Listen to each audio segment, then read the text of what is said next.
Hi, I'm Case Lowe, co-host of the Open the Voice Gate podcast. The one question I'm constantly asked when it comes to Dragon Gate is how do I get into the promotion? Well, stop asking and start listening to the Open the Voice Gate podcast, released every Wednesday on the Voices of Wrestling podcasting network. For exclusive news and show reviews, look no further than the leader in Dragon Gate coverage, Open the Voice Gate. Hey everybody, my name is Jesse Collings, and I am the host of the Gentleman's Wrestling Podcast, a show right here on the Voices of Wrestling Podcasting Network. On the Gentleman's Wrestling Podcast, we take a deep look at individual issues and stories that are going on in the wrestling world. Each episode is about a different topic, and we take a thorough and educated look at things ranging from current booking trends to breakdowns on individual performers and angles to investigations into different fan cultures across the industry. In addition, we keep a close eye on the wrestling media, and as a professional journalist, I bring a unique perspective to how current issues in wrestling are being covered and discussed through the wrestling media. We have a revolving series of guests from across wrestling punditry joining us on each episode, and we hope that you make the choice to give us a listen on wherever you get your podcast from.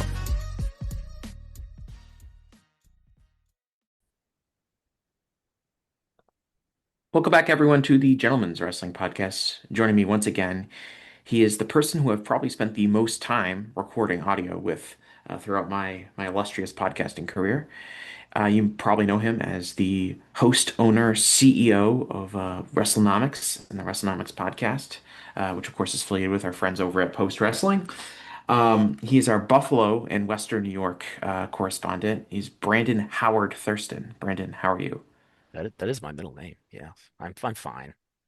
How are How you? many people do you think know that's your middle name? Well, remember I was using that as a byline for a while, so Yeah, that's how I probably know quite it a few is. people. Yeah. The first time I ever seen it, I said, "Who does this guy think he is with three names Well, because that on was his in my byline?" John Cougar Mellencamp period. hmm Yeah, it Uh, was really evident with your writing too. That's the kind of period you were in. yeah. Anyway, people are probably familiar with Brandon's work, but if you're not, he is the guy who knows probably the most about wrestling business anywhere and is Anywhere, constantly following it anywhere on planet Earth. even in Stamford, even in Jacksonville, nobody knows more than me. Well, that's a good point. I wasn't thinking about professionals in the field. Who knows? Who cares? Um, Probably we should care. Anyway, this is I kind of want to look at like 2026 storylines from the world of wrestling business. And I have kind of like a list of topics I want to get to. We're going to start with All Elite Wrestling, and I'll start with this. So AEW last year, what happens last year, right? They start kind of simulcasting on HBO HBO Max, which is now back to being HBO Max. It was, I believe, at the start of the year just Max. And now it is back to Probably. officially being HBO Max. Um, and we've talked about ratings and how the simulcast may impact ratings. There's also all sorts of things going on at Nielsen in terms of how they're gauging ratings and all of that kind of stuff Mhm. like that. But in general, I wanted to kind of propose like kind of a hypothesis for where AEW stands currently as a wrestling business. And I think my take is we're That's kind of always in the question. yes, we're kind of in phase. My opinion is that we're kind of in like phase three of AEW. I think phase one is the launch period where there is a real novelty aspect to what the company is. We see them debut on TV, we see them debut on pay-per-view, we see them debut in all of these new markets. We see them go overseas. And that kind of stops kind of probably, I would say, probably about the probably a brawl out, I would say. Maybe a little bit before that. Maybe like a few weeks after CM Punk debuts. Maybe after was it all out the record setting CM Punk's first match back, right? That's all out 2021. Yeah. So probably ends right around there. Um and then the second phase is kind of the establishment phase of the company, which is now the company doesn't have really the novelty factor. They are being asked to kind of stand on their own two feet without really having the benefits that come from debuts and new wrestlers coming in constantly, and the novelty of being a challenger to WWE. Now we're going to start establishing what is AEW's identity, where does it fit in the long-term sense of the wrestling industry.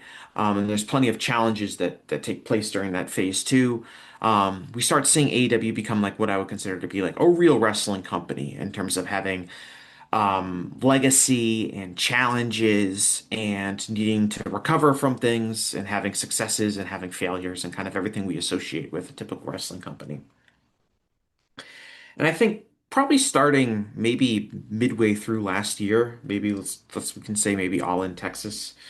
I think we're now in the third phase where AEW Hmm. has, we have the new TV deal Hmm. that is taking place.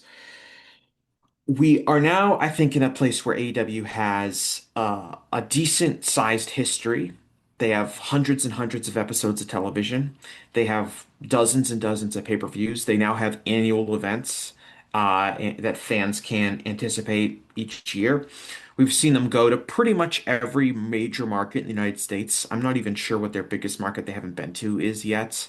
But they have ran pretty much everywhere. They Yeah. in multiple shows for the most part. We're seeing, um, I think this is now we're going to this third phase of AEW where AEW is now a pretty firmly established wrestling company. I think we're starting to finally see like that concern or fear that AEW is just going to cease to exist has kind of waned over the last few years. I think as the company has become more established. But on kind of on the flip side of that, there are a lot of challenges that come from. It looks like they have a pretty, I would say, like capped audience at this point in terms of, what their live attendance looks like, depending on the market, what their pay-per-view buys look like, what their television ratings look like, and those can always fluctuate up and down depending on various factors. But most importantly, if the product is hot or you get a wrestler really over that fans want to see. But it seems like we're now in this establishment phase for AEW. And what does that mean for the company? And where is the growth potential for an established company? If we are seeing, we're probably not going to see many more attendance records in the United States set for AEW, or Mm-hmm. overseas. We're probably unlikely to see a pay-per-view record. It could happen, of course, but probably not going to see that. So Hmm. what kind of growth opportunities are there for a company like AEW that's now been around for a while? Just off the top of my head, and feel free to chime in on any of these, I was thinking about greater international television deals, greater sponsorships and marketing opportunities, things that you maybe can't get right away when you're a new product, but now that whether it's television partners overseas or people who were interested in sponsorships are now seeing this is not like a fly-by-night operation that's only been around for a year or two. This is now a legitimate professional company that has, consistently been on television and running live events for several years now. So where do you see AEW's kind of growth potential in 2026 beyond kind of the obvious, like, well, if they get really hot, they'll sell more tickets and more pay-per-views and Yeah. ratings will go up. I don't know. I think it's now in this great stasis period, right? Where I think this is basically a mature company now. Hmm. Is it in 2025? It might have been profitable. Um, I was trying to do some guesswork math and think about has it recovered the losses that it incurred in the first 5 years of its existence? That I'm a lot more doubtful of. But over Hmm. the next 3 years, the lifetime of the current TV deal, maybe they will. Um, whatever growth opportunity, like if you think about AEW as a stock, if you think about AEW being a publicly traded company, which maybe never will be, I think this company is, it's no longer in the growth phase or in a period where there's this. I was saying, 2019, there was a great diversity of possible outcomes, I feel like at that time, right? You could think that this was going to explode and become the leader in wrestling, or you could think it was going to fizzle out instantly. There's a lot more volatility, I think, in trying to predict what it was going to become. And it sort of landed in the middle of all those outcomes, I think, in that it's sustainable, TV deals pending, but I don't see like huge growth opportunities. There, I'm sure you can get in the trenches and get some incremental growth, maybe particularly with international TV. I don't have like a great handle of what their international distribution is like at this point. Um, to the extent that I hear about it, their international distribution, it sounds like maybe they've receded a bit in the last year or two. There was a VIX deal that seems to have gone away. Um, I'm not sure what the distribution is like in India, if that has changed or diminished. Um, I know they got a deal with Sky in Italy. I know the prevailing notion when the Netflix deal with WB was made is that, well, that's going to free up all these partners for AEW. We haven't exactly seen that either. So maybe there's some of that that can be done. And in that sense, I mean, maybe this is sort of, if you think about WWE in the mid 2000s or the later 2000s, where they got quite a bit of growth out of, leaning into being, touring internationally. And maybe, I don't know, I wasn't following at the time, or I mean, I wasn't covering it at the time, maybe getting into more international distribution. Um, Maybe there's opportunities in that.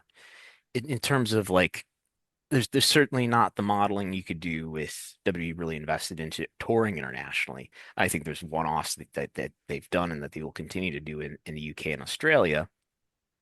But this is not house show business. This big time wrestling business is no longer a live event business. Um, and I don't think they're going to do a long tour of Europe or something like that. So I don't know. Like I think I was saying with Josh Nason the other week. I think the notion that a wrestling company, at least in the United States, is going to greatly change its level of popularity overnight, like the Attitude Era, like Steve Austin and The Rock did, or like Hulk Hogan did in the mid 80s, I think is far more difficult to do and a lot less likely given just the media and entertainment world that we Mhm. live in, where there's 5 million TikToks and Instagram accounts that all are desperate, hammering away at me for their attention. The notion that something's going to catch fire is it's not a reflection of anybody's talent. It's just a reflection of the extreme competitiveness that of the world that we live in. I think WWE was able to rise in popularity from 2022 to 2020. I don't know what you want to say, 24 or so. But I think that was a removal of a certain hindrance that WWE was Mhm. experiencing at that time. In And there's no, WWE, in comparison to AEW, really any other wrestling company, has the institutional advantage of having millions and millions and millions of people who were familiar with the product or had been in the past and had an interest, at least at some level, of professional wrestling and watching Monday Night Raw or going to a WWE live show that they could lean back on, um, and get those people back, which is sure, I'm sure you created some new fans over that time period, but it's one of the advantages WWE has always had, which is that WWE has, you know, a lot of people throughout decades and different generations of fandom that have sampled the product, that have at times been really enthusiastic about the product and then have ceased to be so. And those are always people that are alluring, people that you can maybe catch back. yeah, I AEW doesn't think have that advantage. no, and I think if I look at the other times that, and maybe this is not the question you're asking, but I think the other times about when wrestling or a company exploded in popularity, and if it's the mid 80s with Hulk Hogan, or if it's the late 90s with Steve Austin. I mean, these are periods where there was barely cable TV in the 80s. There were, I don't know if you remember this, but there were like 36 channels on TV when Steve Austin caught fire. And now Yes, it was nobody like your even, basic cable, the basic cable package, right? You would I remember get the like 36, Home Shopping Network was channel number 36, and that's as far as it went. If you go to so time out, 99, time out, yeah, time out. okay. Did your TV go one, two, It wouldn't have three, started at two. There four? was no channel one. Yeah, there's no channel one. But my point is that like we had a basic cable when I was a kid, and we probably had somewhere between 40 or 50 stations, but they were never like there'd be broad gaps where they would switch. Like there would be, there was no channel 44, for example. I remember growing up like ESPN was channel 49 and then Mm, ESPN2 was channel 50. And like but like Nickelodeon was 25 and 24, but then like Cartoon Network was channel 60. Like it wasn't just like there's only like 36 stations like you would climb up. There was like almost like presumably stations that you weren't getting that were occupying these station numbers. For me, I remember like most of my memory growing up, like in the 90s, there were cable topped out at 36. But then there was at some point we got an upgrade or something, and it went to I think 70. We started to get the Yes Network, which was channel 70 or something. Hmm. Um, and I think most of those channels, most of those numbers were occupied. There were some premium channels in there that you didn't get.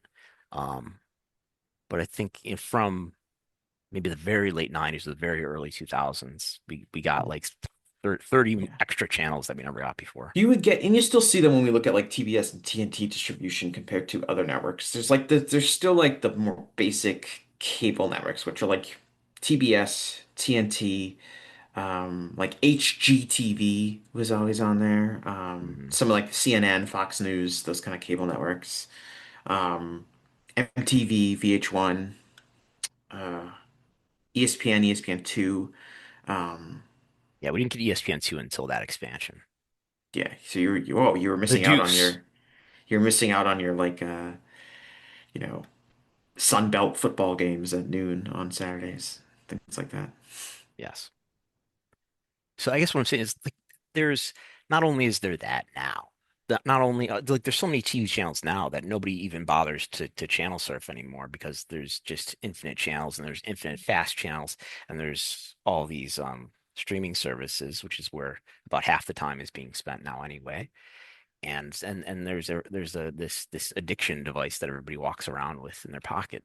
So I think it's just very hard, you know. And maybe, MJF is an awesome wrestling personality, and maybe Will Ospreay is a great wrestler and a great promo. But the bar is just so high now, I think, for something to catch fire in pop culture, is To particularly to capture, stay that way. yeah, to capture like long-standing popularity too. Yeah. And I think there's because what you pose, there's kind of like it's kind of like a lot of possibilities from the situation you're describing. On one hand, you're talking about it's really difficult for anything to really break through in a major way because of the vast entertainment options that we have and because of the rapidity of how people consume media, which is, especially younger people, short, very short video clips, whether it's on, YouTube or TikTok or Instagram or whatever. WWE Speed. But so like how Um, the counter example to that in more recent times with the company in the situation and maybe CMLL's one. We'll talk about that in a second. But I was going to go to New Japan in the 2010s. Clearly, I mean, I don't know if it exploded in this instant mhm. explosion of popularity like the Attitude Era was, but it's certainly from 2013 to 2019. I mean, you look at the average attendances, they like doubled. And I've never been to Japan, so I don't know. I can't tell you firsthand what the media environment is like there. And maybe it was just early enough that there weren't enough entertainment options to really compete as strongly as they would compete today in 2026. But like, how does that fit, or can that be explained by this? I guess this theory that I'm throwing out there that it's just I so do want, hard I mean, today. if we're talking about 2013, we're talking about 13 years ago now. So that is Yeah, a significant, even though, we had social media in 2013, but I think the habits of the average person in 2013, and especially the habits of the average young person, were probably different. I didn't have a smartphone healthier. in 2000, I Yeah, didn't have a smartphone in 2013. thank Um, God. I I I was kind got of one at the very end of 2013, and yeah, my I life was is kind of never like a been the late same again. adopter. Like, yeah, I Me probably didn't too. get one till a few years after that. Yeah. Um, But so that is a significant time period. I mean, it's a different marketplace. I mean, New Japan. The other thing is like New Japan was on almost on death's door in the mid to late 2000s, and there was a lot of trepidation. So they had a, an easier way to go up, I think, because they much like WWE, they had run off a lot of fans domestically from their glory days. Um, and they got better creative. They got new wrestlers over. They presented a more exciting product. And I think all of that contributed. And all of that could still contribute to today. But I think you raise a good point about, especially now we're in 2026, we really should probably stop thinking about, You should give up hope, is what I'm saying. but I mean, we should stop thinking about like the idea that something could rapidly change overnight. Yeah, And I even if mean, you, we could say, look, AEW when CM Punk showed up, there was a Mhm. big change in the level of their business. Um, Maybe that wouldn't have been sustained even if he had stayed. But yeah, it's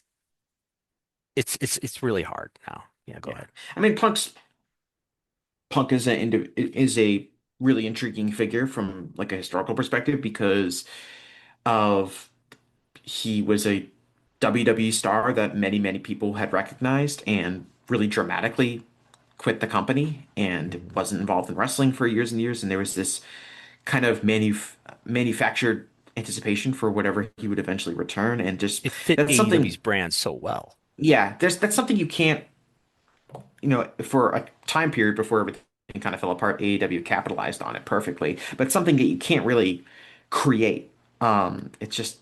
It's just the way so many things had to happen for that to work out the way that it did. And even then, the novelty would have worn off. I mean, Punk was a really big draw for WWE when he came back, even after he had already, people had already seen him in AEW, but he was a really significant draw for WWE back in the grand old days when we had quarter hours. You would see, pretty regularly the CM Punk quarter hour spike up.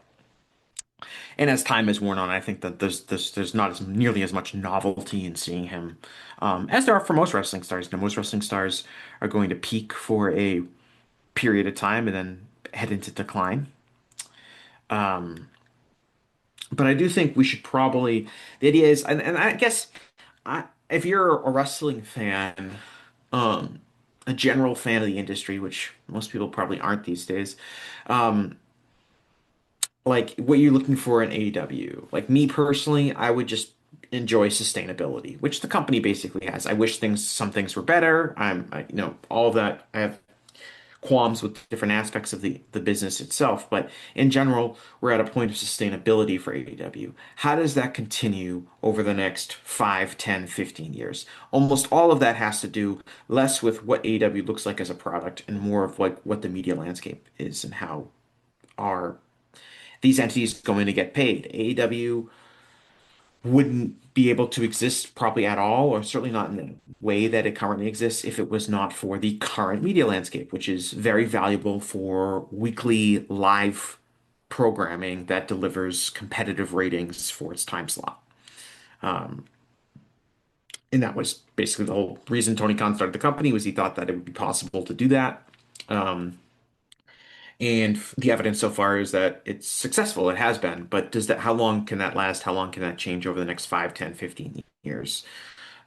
The answer to that question is partly answered by whatever the max numbers are.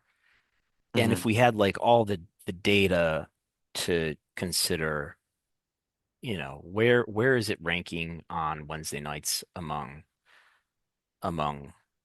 TV generally or among entertainment generally? Has it diminished really since big data? I think big data, regardless, big data plus panel is taking a bite out of all of these companies, out of all of their avenues for being able to justify that they're worth the money that they're being paid or that they're worth more next time, right? Like all their ratings are down by like 20%.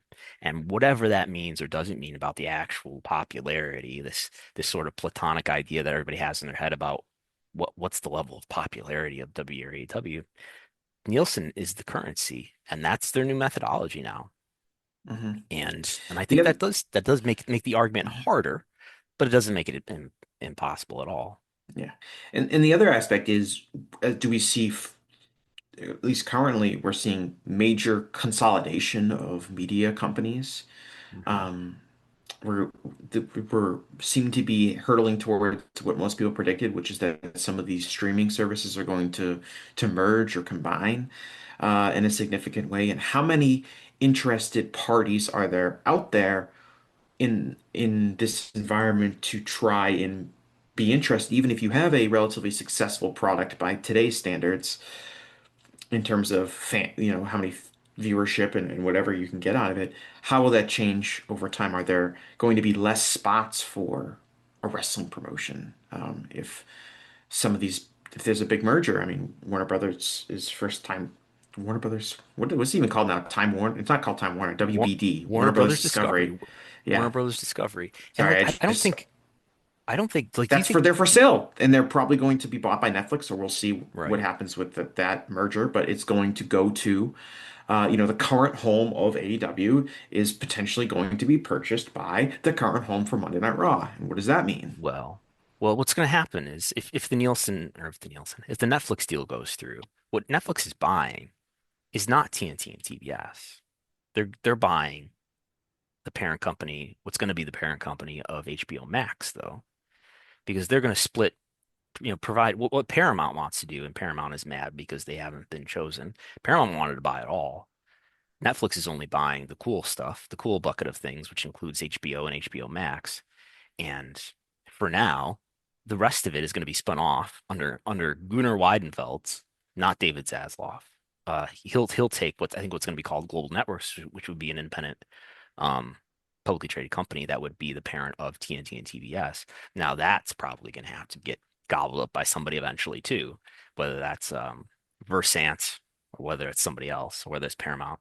Um, I think it just leads to all these interesting questions that raise antitrust questions about, well, is TKO going to be able to flex its might and influence its partners to not make a deal with AEW,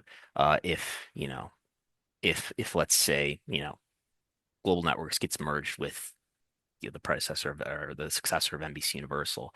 There's just TKO partners everywhere, whether it's Paramount, whether it's Netflix, whether it's Versant, whether it's CW, I guess.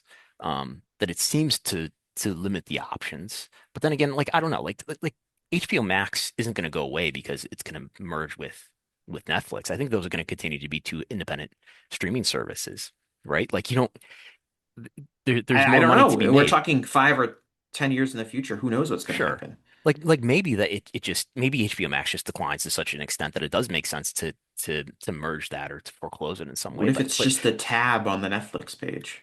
right, like we are seeing Disney. I mean, not that these are separate companies. We are seeing Hulu, which was a separate streaming service, sort of get merged. Is Hulu going away? I don't know. But it is sort of I've been getting hearing about consolidated. that. All I know is that like if I go to Hulu, like the Hulu app on my TV, Hulu opens up and it's Hulu. It's not Disney Plus. But I think if you go to Disney Plus, you can see Hulu shows. In 2025, Disney announced plans to eventually discontinue Hulu's existing apps in Mm. favor of a shared platform with Disney Plus. So I think it's that sort of strategy or calculus. And I think is is Hulu the brand that HBO was? Certainly not.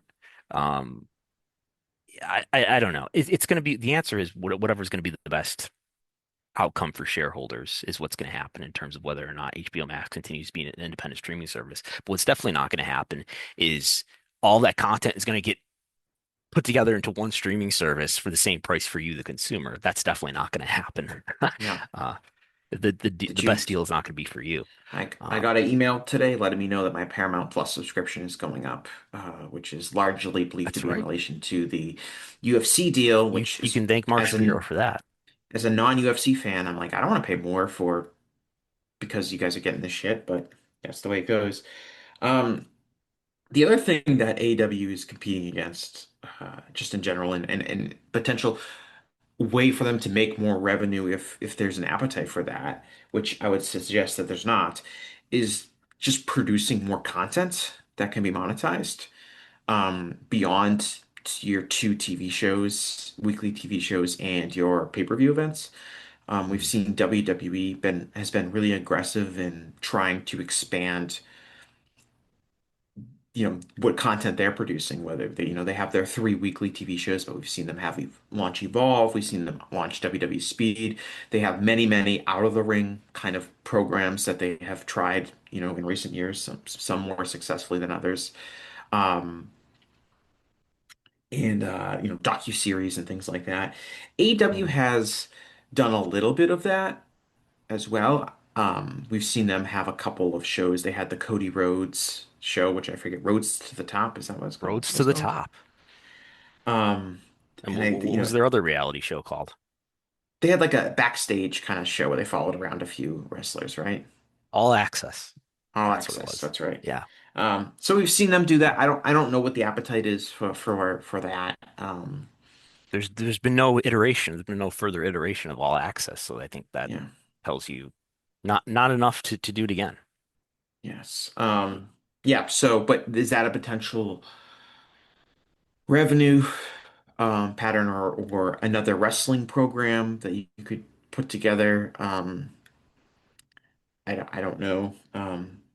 Tony is cons I don't know where Ring of Honor negotiations stand if they could potentially get He said WBD um offered him a deal for Ring of Honor, and he said no. yes, what was the did he elaborate on the deal? I don't know, but that's something that we discussed on the last time I talked to Josh Nason. Is that it must have been on a media call or something that he said that the WBD did offer him a deal, Right. and it But wasn't the right kind of deal. they're still producing a weekly television show that they could presumably be shopping around Hmm. somewhere, if necessary. Um, which at some point, like one would think that it just makes sense for, say WBD offered him a deal to just put that show, anywhere beyond where it currently is, which is Honor Club, which is kind of like a in a holding, it's always seemed like kind of a holding pattern for it. But you would think Hmm. that since you're already producing this extra show, you're taping matches, you're providing commentary, you're editing it into 1 hour blocks, or 1.5 hour blocks. I think they don't really have hard timeouts, because of the nature of it. But you're already doing basically all of the hard work in producing a extra wrestling show that it would find some home somewhere. Whether or not that is lucrative for them at all, who knows? But it's probably presumably one day be more lucrative. But anyway, those are options. But it's one of the challenges, which is that there's and we'll get into this at the towards the end of the show. I want to talk about TNA for a little bit, but like there's so much content out there that between WWE and AEW are producing already. The appetite for more wrestling, I think, is not there. I think the appetite, it just isn't. We've seen that reflected How many with a lot of the subscribers do you BMC think? shows. How many subscribers do you think Honor Club has at this point? Like regular Honor Club subscribers, Average year for average daily subscribers for a year, my guess would be under 10,000. under 10,000. What do So you think? what's a subscriber? What's the price point? $10, 9.99. I have no idea. So you're not a subscriber. You're not one of I the was a under subscriber to 10,000. Honor Club back like when Ring of Honor, like pre-AEW. So like I think if it's if it's let's say 8,000, I just did the math on the calculator, and Mhm, then you're making like somewhere in the realm of $800,000 in revenue before you get into the mhm. costs of whatever it costs them to stream this with whoever the streaming partner is. Um, I think it's questionable whether it's just more valuable, if not monetarily, than in other ways also to just put this stuff on YouTube, put the TV show on YouTube, and then put the pay-per-views on YouTube. Yeah, and make it more accessible, make it accessible, make it an entry level. I think there is I've said this before. I think there's value to having with AEW Dark, like a free entry point into AEW that is something someone can sample without making any real terms of time or financial commitment. Um, It is 9.99 $9.99, for the anyone wondering. Yes, designated price for a wrestling streaming service. yes. Um, Not New Japan World though. It's 9.99 yen, but due to the decline of the yen, Didn't they it's raise the now. price on New Japan World? Did they? I have no idea. I think they recently raised the price in the last year or so. What? Because it was getting down there. I was paying like 610 a month or something like that for New It Japan is World. $9.99 US. It Oh, is 1,500 Japanese yen. yeah. See, they caught up to because at the start when it first launched, it was pretty close to like 9.99. I think it was like a little over nine It was dollars. 9.99 yen, and that would convert to less than that US. Yeah. Yeah. Anyway, so I'm paying more for New Japan World. I didn't know this. Um, Shows how on top of things I am. Um, so that and like obviously, I think like with AEW, I think that AEW's history is in a lot of ways defined by what is the typical wrestling fan's perception of WWE. When AEW first started, there was a lot of animosity towards WWE that created, I think, a real interest level for an alternative wrestling product. Mhm. I think into the 2020s, as the whole Vince McMahon situation unfolded and the TKO purchase and Paul Levesque taking creative control of the company and that whole saga, I think really flipped the tables. I think that there was Yeah. a lot of fans who maybe had were down on the WWE product, turned around and then started watching WWE more frequently, and that came at the expense of Mhm, AEW, both at the box office and in just terms of viewership. mhm. I think it's interesting seeing where it seems like, anecdotally at least, that there's m more animosity towards WWE product, especially during the back half of 2020. Uh, Yeah, really starting with I think WrestleMania and yeah. the finish to the major angle at WrestleMania. Does that create another opportunity for a company like AEW to capitalize if AEW is feeling like it is a product that is different and has momentum in a way that they felt like they did in 2019?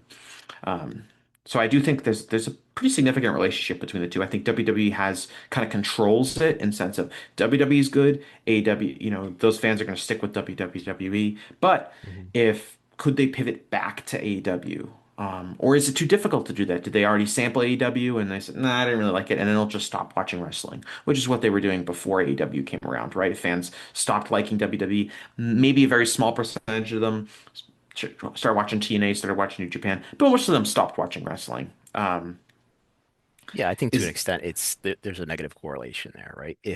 mhm. If you're AEW, it's really in your interest for WWE to be worse or to be dissatisfying fans. Now that's the Yeah. whole. I think that that is one of the key conditions for AEW coming into existence. But now Hmm. we're here, and yeah, I think when WWE, the leader by far, is dissatisfying an audience and ideally talent, that's good for you.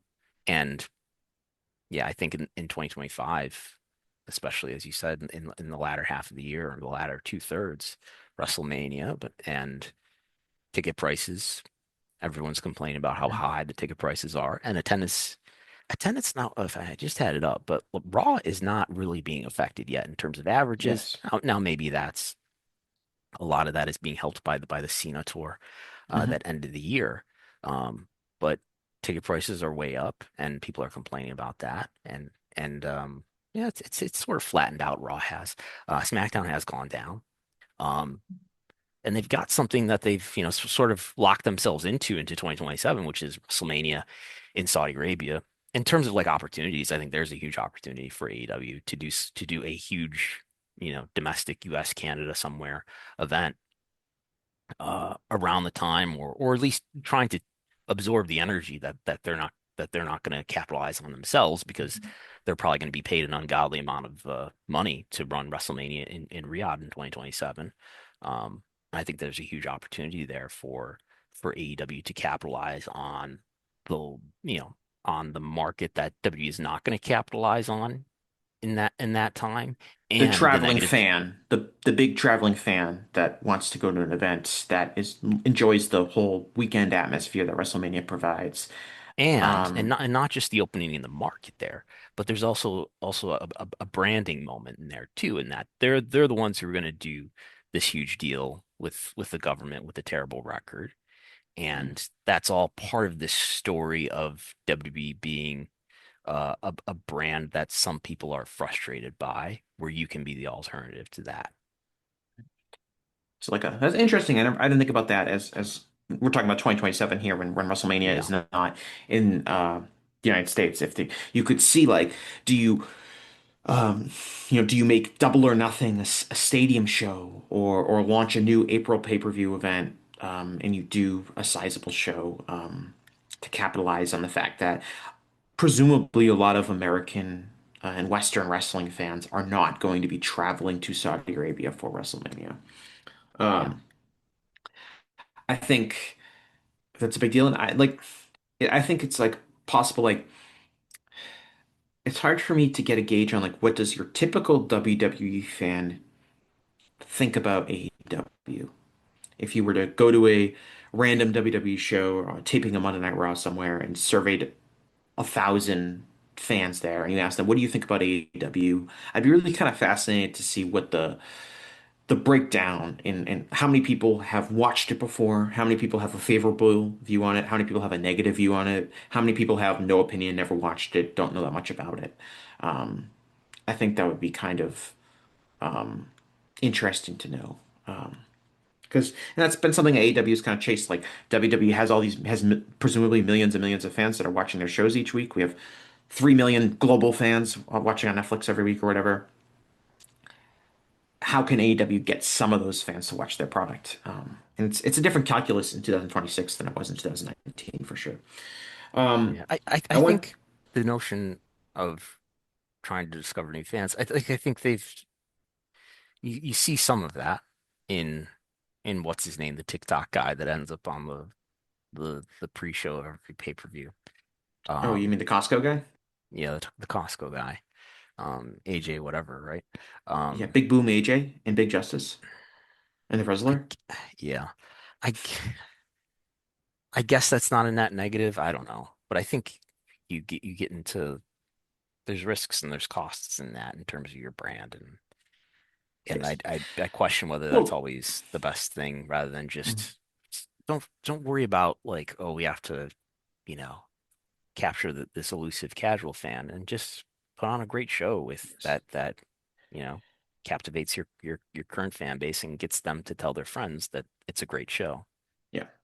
I mean, I would, this is, an easy thing for me to say as someone that's not in a position of running a wrestling company, but I would kind of want to uh ignore the idea that you're going to steal fans from another wrestling promotion by necessarily offering a radically different product, and I'd be focused a lot more on trying to create new wrestling fans, whether they're children or teenagers or young adults, and finding a way to get wrestling fans who view wrestling and learn about wrestling through your product, not from tropes developed by Vince McMahon.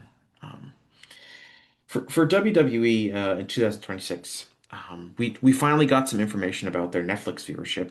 As Netflix, I heard you and John Pollock were talking about this on earlier this week on Post Radio. Netflix, released, I think it was like 525 million minutes of WWE programming is watched, They put out which a is news release, with some right. And numbers on it. this is how Netflix kind of releases its information in terms of how they go by minutes watched and um it's I guess my question is what are so besides Netflix telling us or WWE telling us how successful WWE content Netflix has been, what are some things that we can look at that will tell us how um, uh, successful WWE and Netflix has been? Would it be additional programming being picked up by Netflix? That would be one idea that I would Sure. have, that if Netflix was I think in now that it's been furthering their investment. we're a year in, but you can look at the year, I know there's only a couple weeks and last year the first week was this huge number for the premiere that you're never going to do again. But now we have year-over-year numbers to look at, and that's something, right? Like, and Hmm. it's not skewed terribly like the cable numbers are. We have to say, well, there's cord cutting and it's going to be down 10% just because the availability went down 10%. Netflix is not Netflix has stopped reporting their subscriber numbers as part of their quarterly earnings releases, but I mean, you can look at where they were the last time they did report them, and the US Canada number was fairly stable at around, I don't know, 80 million or something like that. So it's kind of a stable, it's kind of a stable denominator, if you know what I mean. So I think looking at year over year Yeah. numbers for Raw would be quite meaningful. Yeah. And we're also especially when talking about Netflix, talking about a lot of times like global viewership numbers, which Yeah. we don't really have for pre-Netflix era No, but I WWE mean, in terms of the television. trajectory, like, okay, Yeah. what's Raw going to average? Let's throw away Mm-hmm. January or something, but what's Raw going to average in the last 3 weeks of January going into February, and how's that compared to last year? Mm-hmm. Provided they make the top 10. Yep. I think about that. I think about why did Netflix want WWE? Um, and I think part of it is as a proven testing ground for weekly sports or live event programming that they're putting on the network, which will be Mhm. used to sell to major sports leagues. Um, I think that's something This that's is a league, according to this news release. yeah. I read you guys reading the news release and said it's a league. We wanted to look at the league's incredible reach on Netflix. Yes. That Yeah. sounds, yeah, I was thinking about that. Was like, did AI write this portion of it? Did someone that doesn't really know what wrestling is like write it? Like Or maybe they how did want to this make it get sound like it's constructed? sports. I don't know. Maybe they want to make it sound like it's sports. So if someone from the NBA or the NFL or MLB or any of these other major sports leagues wants to look at it, they'll say, "Oh, this is a league. This is like sports." I think like when Peacock was first launched, WWE was a really key component to the launch of Peacock, especially in terms of Yeah. wanting to show live programming. This and it was used as a building block. It had its own tab on the Peacock, app, whatever you were using, Yeah. and really It like still does. it was WWE Olympic coverage, which was big during the periods of the Olympics and non-existent during times of the Olympics, and the English Premier League when Peacock first started really felt like kind of the three main things Peacock had, and then it had some original programming, some movies produced by NBCU and that kind of thing. Uh, and then Peacock eventually, I think, moved on from WWE. Once streaming changed, once some of the major sports leagues were more open to coming to Peacock, Peacock got the NFL with simulcast through their NBC. Peacock got it has the NBA now. Peacock has MLB now. They have live Yeah, games it being does look shown. like the W logo is gone, Yep. So even though Peacock you can watch used SmackDown on yeah. there. So Peacock used WWE as a way to kind of get itself off the ground, and then eventually, whether the price became too high or they didn't want to compete with the other bidders, they said, "Okay, we're good." Because we have real sports now, right? We have the NBA, we have MLB, we have the NFL. Um, and I do wonder if like Netflix is WWE being on Netflix, Raw at least being on Netflix, pay-per-views coming to Netflix. Well, they're on ESPN now, actually, but um, like does where does WWE fit in long term in terms of live um Netflix is a very, very events? different state of its life Yeah. than Peacock was, right? Peacock Mhm. bought these rights up in 2020 when Peacock was a brand new streaming service. Right. Netflix is this dominant winner of the streaming wars Mhm. that I think is just, they're quite profitable. They're a very successful business and they've got enough capital to throw around to say, okay, how can we invest even more in this business and drive even more retention for our subscribers? And I think that's what they've done. That's the state that they were in when they made this deal is, how can we, Yep. we've got free money here. Let's invest in this business. And all right, you're a W fan, you got to And have Netflix now. what is the big benefit to WWE being on Netflix? Not just monetarily, but what is the benefit of being on Netflix for WWE? Global reach. You're on the strongest streaming service in every country, practically in the world. Right. We talked Brand about this last association. It's very cool. Yeah, we talked about this last year, like being on the top of the carousel of the Netflix homepage is like the Yeah. greatest piece of television real estate that exists. But if WWE becomes lesser or a more minor priority for Netflix over time, which all history suggests that it will be, how beneficial would it be, is it going to continue to be for WWE from a reach perspective if it is now well behind these major sports leagues and these other major entertainment entities that Netflix is putting up? And while it's great to have the reach and access that Netflix provides, especially as cable continues to diminish, you feel like you're on the train headed to the future as opposed to being stuck in the past. Like WWE is now Netflix's 30th most, 40th, 50th most important assets. Is it going You're to be talking about in the buried future. on there? You're talking about like in the immediate future or the short-term future when I'm Netflix I has mean more sports rights. yes, and I mean we're probably already seeing Netflix. WWE is not as big of a priority for Netflix, I would feel like now than it was a year ago when it first launched. That's just the Yeah. way it would naturally work.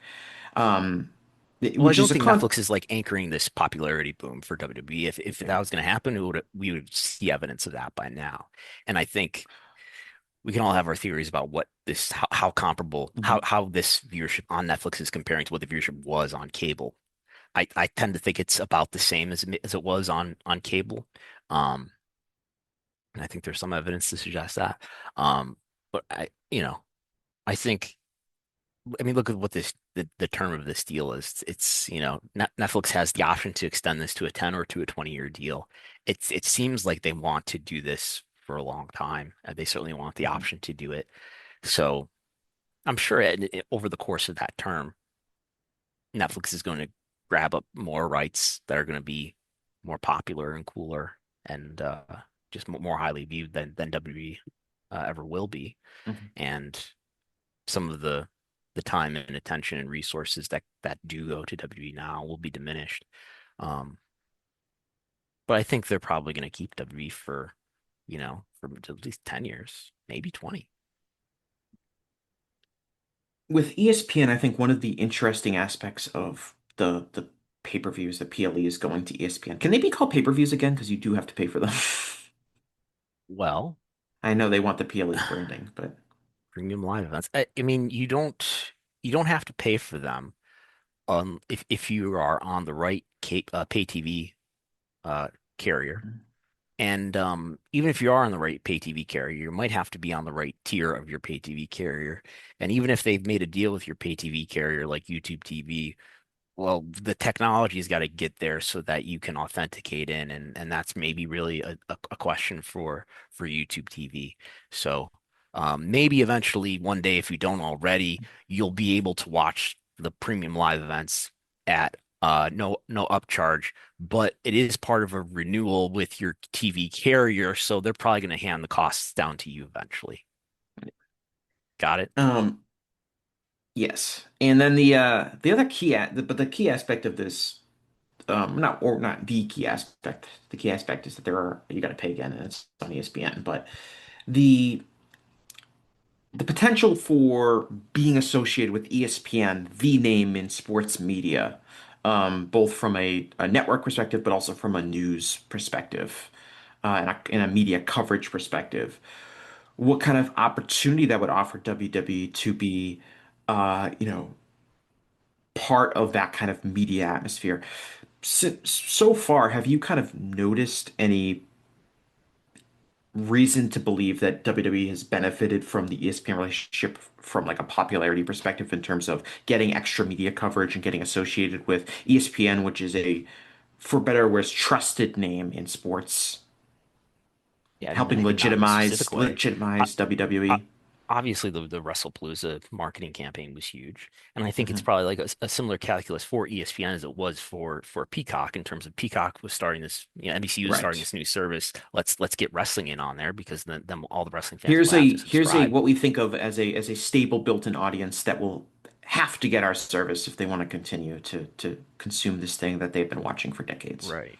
And inversely from, the Peacock situation was you went from W's perspective, right? They went from 1 million subscribers with the W network to multiple times that with Peacock, so more people could watch the premium live events than ever. Hmm. And then, compare and contrast this with where they've gone from where they were on Peacock, which over time, over those 5 years, grew to an even bigger subscriber base. Now Hmm. they're going to, ESPN said, "Oh, we're a new streaming service. What could be better than WWE premium live events to get a new subscriber base?" And so they started their subscription service, which is, I mean, ESPN Unlimited or whatever it's called, which is different from ESPN Plus. Anyway, they got the pay-per-views, and now you're going from whatever it was, 30 million subscribers with Peacock to brand new streaming service that's got a $30 price point that maybe some people already have access to. Suffice to say that these are the smallest pay-per-view audiences that they've had in like 10 years.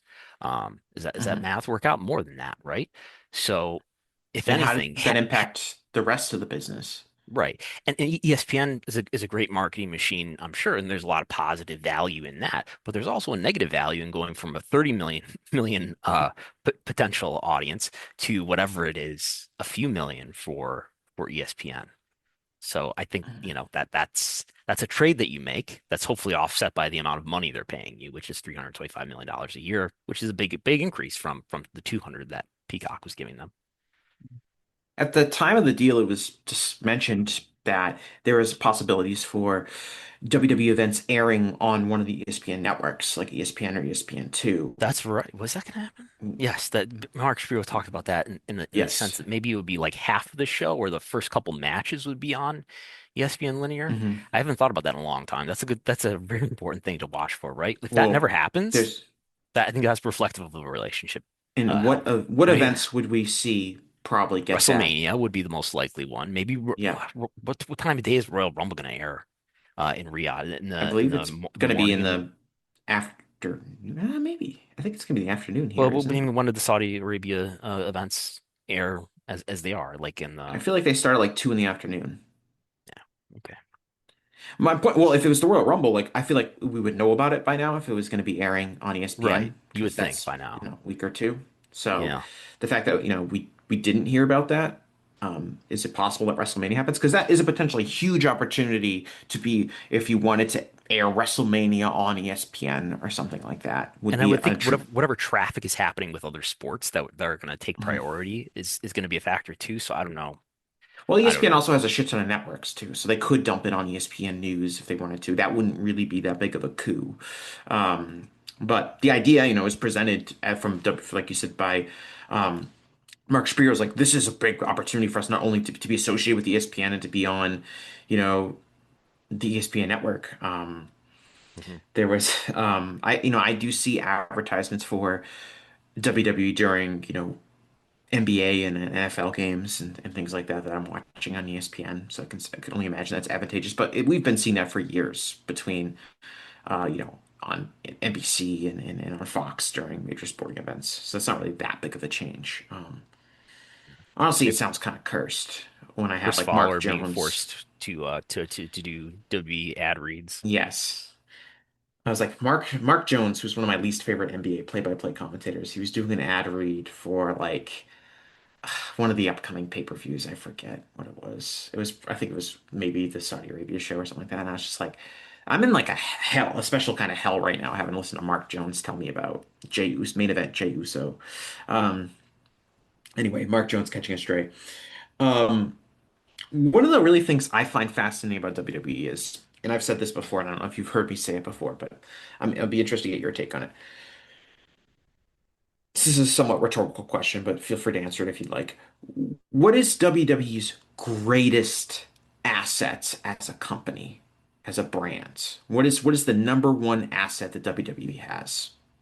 Other than cash itself, I don't know, inertia, brand. It's the leader in sports entertainment Mm, for more than however many years.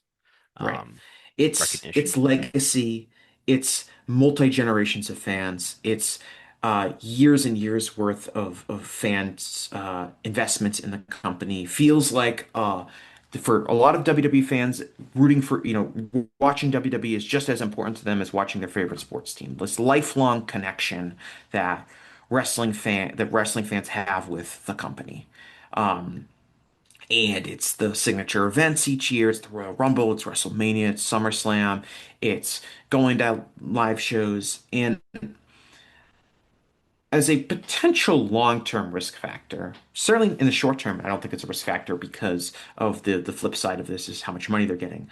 But I do find TKO's approach to managing the WWE identity legacy brand to be risky compared to the way that Vince McMahon ran it.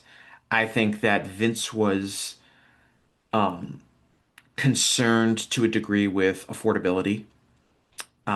I think that as soon as Vince kind of lost power, TKO came in, raised ticket prices significantly. They said we're underpricing our market, which they're correct, right? They're still selling tons and tons of tickets for higher prices. I think that Vince was like, I don't want any logos or advertisements on my wrestling ring. That Hmm. quickly went out of the way as soon as Vince lost power, and now we have Slim Jim branded tables, in addition to advertisements on the ring and apron, and really heavily monetizing, that kind of aspect of the business. Hmm. Vince thought house shows were important to, they did cut back in later years, but I think Vince, was a believer in house shows being a place not only to develop talent, but to also go to, B towns, C towns, get, reach fans in those markets to potentially create new fans.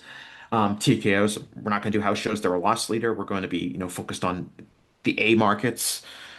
They've come out and said that pretty consistently. I know that's something Nick Khan has said a lot.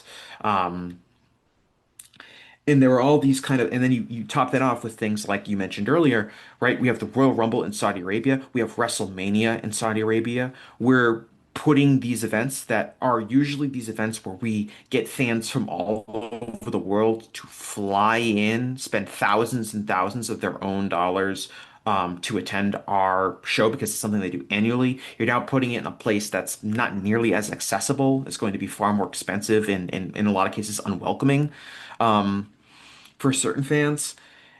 And it all seems to me like it's kind of like it's a risk long term because you are kind of meddling with this kind of institutional security that WWE has had with its own fan base. And if the product is still really good and the fans are invested in wrestlers, that won't matter.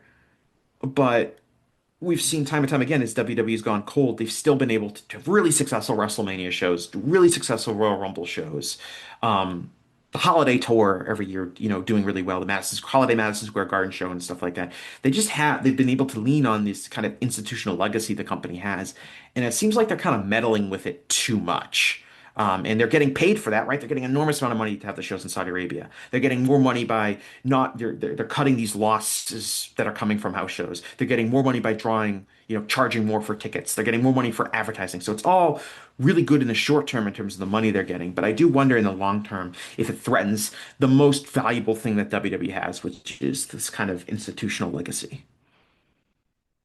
I think you're thinking about like if being so profit driven and so like soullessly after business partner relationships, doing events in Saudi Arabia, putting sponsors all over the place, raising ticket prices astronomically is going to have a long-term effect or have a later effect, a delayed effect.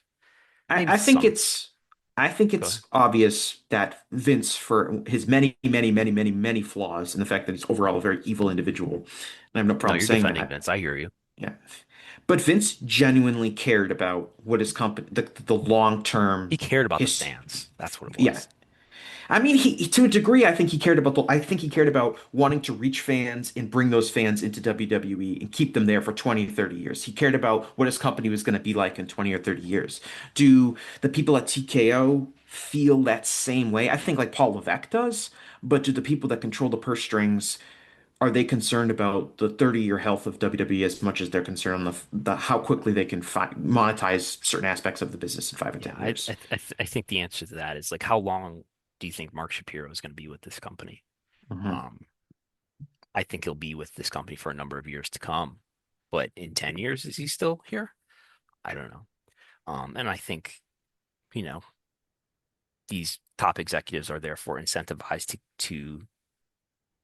to make this stock especially perform as Mhm. well as it can over that course of time, and maybe not much beyond that, right?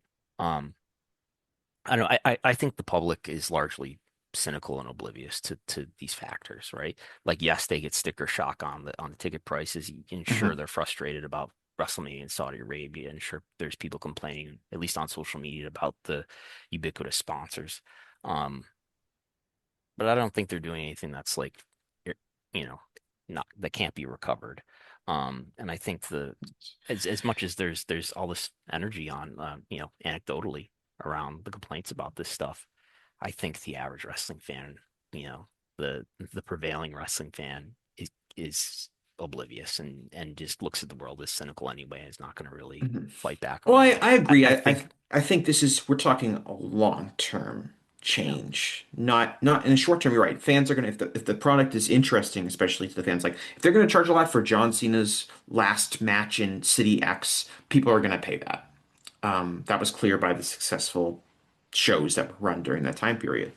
I think where there's a real risk here is is the risk that we've seen in a lot of other wrestling companies that aren't WWE. I think in terms of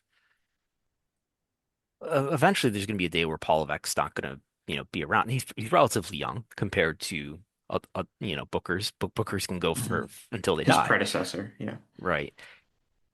I mean, imagine he just decides to retire or something, What, Imagine a medical event took place that yeah, prevented him from taking the job. what would Mark Shapiro or Ari Emanuel be able to identify? And maybe it'd be left to Nick Khan, and I have more trust in Nick Khan as somebody who understands wrestling. But are they going to be able to identify who the right person is to put in that job? Um, and I don't know. I'm saying this like Paul Levesque is this, hailed booker. I mean, whatever you think Right. of him, and maybe you think he's done a bad job in the last year or two, whatever. I mean, he's He's competent yes. enough, right? You And you could do a lot on worse. paper, he's very qualified for the position that he Yes, has. right. And Um, I'm sure somebody like Nick Khan would have a lot to say about who to put in that job. mhm. But let's say Nick Khan's not around at that time, and Yes, some he other, goes to another company let's for a say big amount of money. Somebody like George Barrios is in that position as president of WWE. Um, I would just have that concern of someday you're going to have a figure who doesn't really understand who the right person is to head Yeah. creative. And as you said, history tells us that people that are own wrestling companies that pick someone to be the head of creative don't always pick the best person for that job. They don't. And in Somebody might have fact, been booed, in fact, this last night as and we in record in fa- this. in fact, by far in America, the two most successful wrestling companies over the last 25 years have been creatively run by the people that owned the company themselves, Yeah, which is probably not a coincidence. yeah, Um, I think that's like I think that it is interesting. Like if something were to happen to Levesque, who would take over?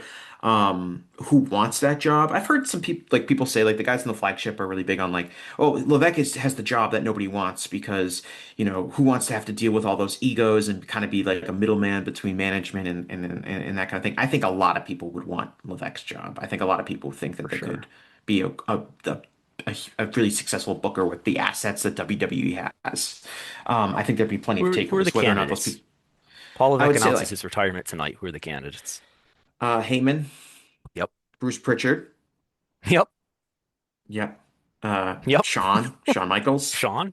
Michael P.S. Hayes. Yeah, The yeah, guys yeah. that I mean, this is what you would if you were somebody who maybe didn't, if you were George Barrios or Mark Shapiro or someone, maybe even Nick Khan, who knows? I don't really know what he thinks.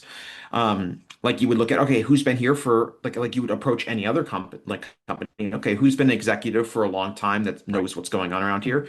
That person would be a Who's good going to take over for hire. the president, the vice president? Yeah, yeah, Yeah, right, right. Now we could say like, wow, I would be really risky about making Bruce Pritchard in charge of the whole operation, but. Um, I would say that that's who you would look at. I yeah. think my bold prediction for 2026 is that at some point during 2026, we will get some sort of formal announcement that not that Paul Levesque is no longer in charge of creative, but Paul Levesque there's someone has been elevated to be helping Paul Levesque or assisting in creative in a way that is used to tell fans, we hear that you might be frustrated with the creative process, and look, we're putting X, this person is now going to be in charge. Kind of similar to the way that WWE, remember, Paul Heyman was going to run Raw and Eric Bischoff was going to run SmackDown, with the idea being that like this will make Yeah. Vince less hands-on. I think that my bold prediction for at some point in 2026 is we're going to get some sort of announcement like that. Like Paul Heyman has been elevated to executive vice president of content development, and he will now be taking on a larger role in developing angles and storylines and things like that. I think that is my bold prediction. I think it'll be used as a way to counter rising fan sentiment regarding Paul Levesque I mean, there's a couple of social media accounts that are designated for that purpose, aren't there? for To helping Paul to to Levesque. quell to quell unrest among the W fan base. Oh yeah. I don't know who those would be. I'm certainly not addressing WWE fans in my posts.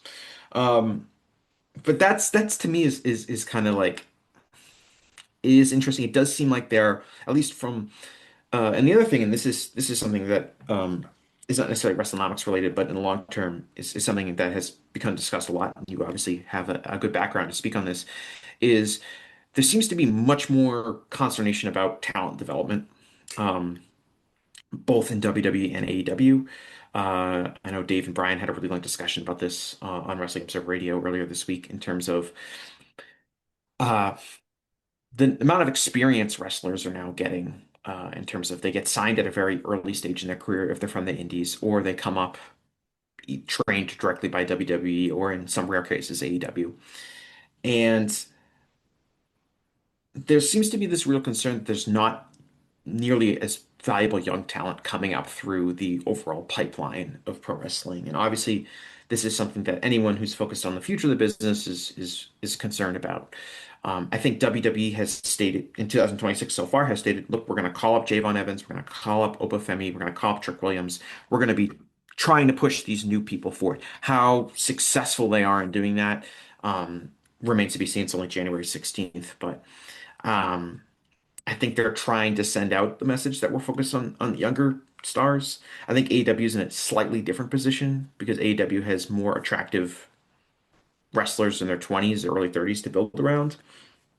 But there's a lot of concern, I feel like, for not right now, but in 5 or 6 years, we're going to be dealing with this huge cliff of talent that isn't good or isn't ready or not being developed. And I'm curious how you think that fits into the overall wrestling landscape. I think there's real questions about at least what the performance center is doing, right? Like why is that output not stronger? I guess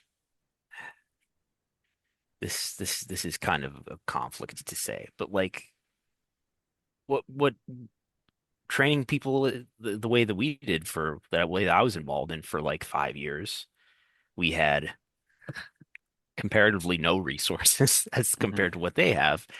And I feel like we had, we certainly did not have the name brand to attract people with, Hmm. nor You're nor just the picking up W nor the local W people that are budget interested in to wrestling. Yeah. recruit people with. They came to us and paid us, Mhm. to be trained, and they didn't come from far and wide, um, and we were able to train people well on the fundamentals. I think so. I think I don't know. I don't know the answer to the question. I think there's a problem there, right? But secondarily, I think that part of the topic is are wrestlers today getting enough reps with the fall of house shows?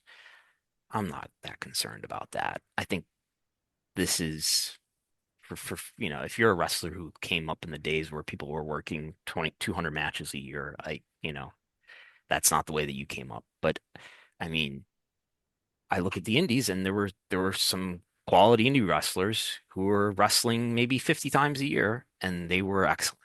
And I think Mhm. that's fine. Now, NXT is still doing house shows, and I just pulled the cage match to see. Yeah, they are running this. They are running somewhat of the Largo loop. They're creating events that are available to do reps on. And so I think if you're younger, yes, that will the more you can wrestle, the better. Um, but the fact that wrestlers on the main roster are only going to wrestle 20 to 50 times a year, I don't think is the worst thing. Mhm. I In don't. terms of Yeah. in terms of like the two companies, I would say like the standard for in terms of like actual wrestling ability, the standard for what WWE, I think, and WWE fans expect from potential stars on that end is very different than the standard that AEW fans expect on that end. And AEW, I and think, and has the a age has clearly gone up. I mean, the age, the life expectancy of a wrestler, yes. literally, and in terms of their career, has gone up. I think over time. Um, at least we're seeing wrestlers wrestle at into much older ages, and I think Yeah. as we get into more of this time where the schedule is just less demanding, Hmm. that's going to extend even further. Now, whether or not there's a marketing issue there, and you're going to end up in a world where you're populated with a roster full of 40-year-olds and 50-year-olds, is that a problem? That's a question Yeah. to tackle. But Well, I think, that's a yeah, separate issue. I think the natural talent being there. I think for WWE, it's like for me, it's like I think if you were to ask what does WWE want out of their top star? Like if you were to say like what you can rank like what is the number one attribute you want? What is the number two attribute you want? What is the number three attribute I want? I think WWE would like to have somebody with great charisma as the top attribute, and then it's probably like a TV look, someone that looks like a star, and then maybe it's their actual in-ring ability. And I think WWE fans, the way the product is so focused now, especially like your typical pay-per-view main event matches, the matches that your top stars are in, it's so focused on what's the ongoing storyline that's going on, who's going to interfere in this match, what's going to happen with the finish. It's so far removed from like nuts and bolts traditional pro wrestling storytelling, at least when I watch it, that I think it's like you can have somebody who's probably not like a particularly really good wrestler, as long as if they're really charismatic and they connect with fans, that's all they're going to need. I think in AEW, I think that it's much more of a requirement to be able to have high quality matches at a certain acceptable level. And I think the wrestling style in AEW is just like harder and more physical. I think the fact that CM Punk really physically could not make it in AEW, and he's been relatively healthy in WWE, um, is that like no, but I'm serious. Like, is that just a They should coincidence? have. Oh, or is it his body couldn't That's what that take. promo from that announcement from Tony Khan should have been in September 2022 is that or whatever it was 2023 where he's standing there in front of the backdrop announcing Yeah, that Phil Brooks will no longer be here. It's that he couldn't cut it. He but just physically I mean, couldn't make I'm it. I'm I'm just using him as an example, right? Because one of the big things when he came to WWE was like, oh, who cares? He's going to get hurt again, and he hasn't. So, and I Yeah, think yeah. is it Well, he because did. Well, no, that he did tear something in Royal Rumble, right? Just after he got there, he did have an injury, like, and then he went on TV a lot with it, right? yeah. With the Drew McIntyre feud. Yeah, yeah, okay, maybe you're right. Um, But he but hasn't I had guess, this long debilitating injury that's yeah, kept him out for a long I think time. like ultimately, I think Chris Jericho's biggest problem in AEW was he just got to a point, and he held up admirably well, really well compared to if you just factor in his age and the number of matches he wrestled for most of his AEW run. But I think he reached a point where he wasn't really capable of hitting what fans would expect to be a main event in ring performance, and I think that caused him to feel staler. Um, in AEW, and I think if he comes back to WWE, that's 100% not going to be a problem. I don't think there would be any issue having Chris Jericho be in a main event of a show, a pay-per-view, or PLE in WWE. Um, and I think that like to just use those are older guys, but I think that WWE is looking for really different things, and WWE obviously has a much more of a focus on training their own talent at their own performance center in their own very specific way. AEW is more reliant on signing talent that has developed elsewhere from other companies, whether that's talent coming in from New Japan or talent coming in from, they just signed a bunch of guys from Impact. Um, they're looking at kind of different ways to do it. I think the WWE ID program, which they launched in 2025, I don't think it worked the way that they wanted it to. I have a few thoughts about that. I really like it as a concept, though. I wish AEW would try something similar. I wish AEW would find some promising indie talent, pay them a relatively comparably cheap salary, and weekly salary, and encourage them to go work indie dates and just work more and get better, and then reevaluate them every few months to see how they're improving. I think that's a really interesting way to do development. I just think in general, American television wrestling is not a great place to develop a wrestler. So if No, you're it'd be better if you were developing not before a global audience, and then if you were Yeah, and developing just I mean, instead in just front of a, I you know, think it's like I think like to use someone on AEW's roster right now, like Harley Cameron doesn't have a lot of in-ring experience. The yeah, fact that she's working her earliest matches on Dynamite in front of, AEW's largest audience is yeah. gonna I be a think challenge that's a for her. specific situation, right? Like, and Jade Cargill was another one like that, Yeah, or maybe AEW doesn't probably have still many of these is. people. Yeah, AEW doesn't have many of these people that do that. Is like once Because you got somebody who's like you're putting them on TV all the time, and they've only Mhm. got like 20 matches, to Yes. their name. Um, how do you get that person to develop? I think Mhm. that is a phenomenon Hook, that is Hook, Hook is unique. a Yeah, Hook is that a is a great phenomenon example. Yeah. that's unique to this era, right? hmm Yeah, and I mean, it I do wonder. I mean, I would say like I keep thinking about this. We talk about, TKO wanting to monetize things, looking at what's working for them, what's not working, what's losing them money. I keep thinking like, when are they going to look at this performance center and see, man, we don't have a lot of talent from this place, and it's been going on for years. Why are we continuing to spend money on this place that's not producing talent? I mean, if you look at, let me, we're gonna play a game. I'm gonna look at the last WWE PLE, which was what? It wasn't Survivor Series. It was like, Yeah, I think the um, Survivor Series, yeah, because they didn't do it. They don't do the December premium live events okay, anymore. yeah, let's do Survivor Series. That's fine. It it works just the same. It doesn't have to be the most recent one. Survivor Series War Games 2025. So this is a good, this has a lot of people on the card for a WWE event these days. Hmm. Um, let's see how many of these people were performance center trainees. Um, so we have AJ Lee, who was not a performance center trainee. She predates that. We have Hmm. Alexa Bliss, who I believe is a performance Hmm. center trainee. So that's one. Yes, Charlotte yes, Flair, I believe she counts as a yes. performance center trainee too. So that's two. Yo Sky, of course, is not a If I'm performance Polivek, center. yes, Yeah, I know. yes, Um, yes. She was in Ray NXT, so yes, Ray Ripley is not yes, one. Um, yes. Becky Lynch, Becky Lynch, no. yes, yes. She was in NXT, No. so yes. Lash Lash Legend, Legend, yes. yes. Nia Nia Jax, Jax, does she yes. predate the Asuka, perform? yes. I think she All these people are gonna predates. see. What I'm trying to do is Yes, emphasize the problem here, right? Is that we view who, this as who's they view them evaluating differently. this, Yeah. right? And if you're Paul Levesque or I don't know whoever I'm trying to refer to, you're saying, and you look at their filings and what they put in that 10K every year is they say Sami Zayn and Shinsuke Nakamura Hmm. are products of the Performance Center.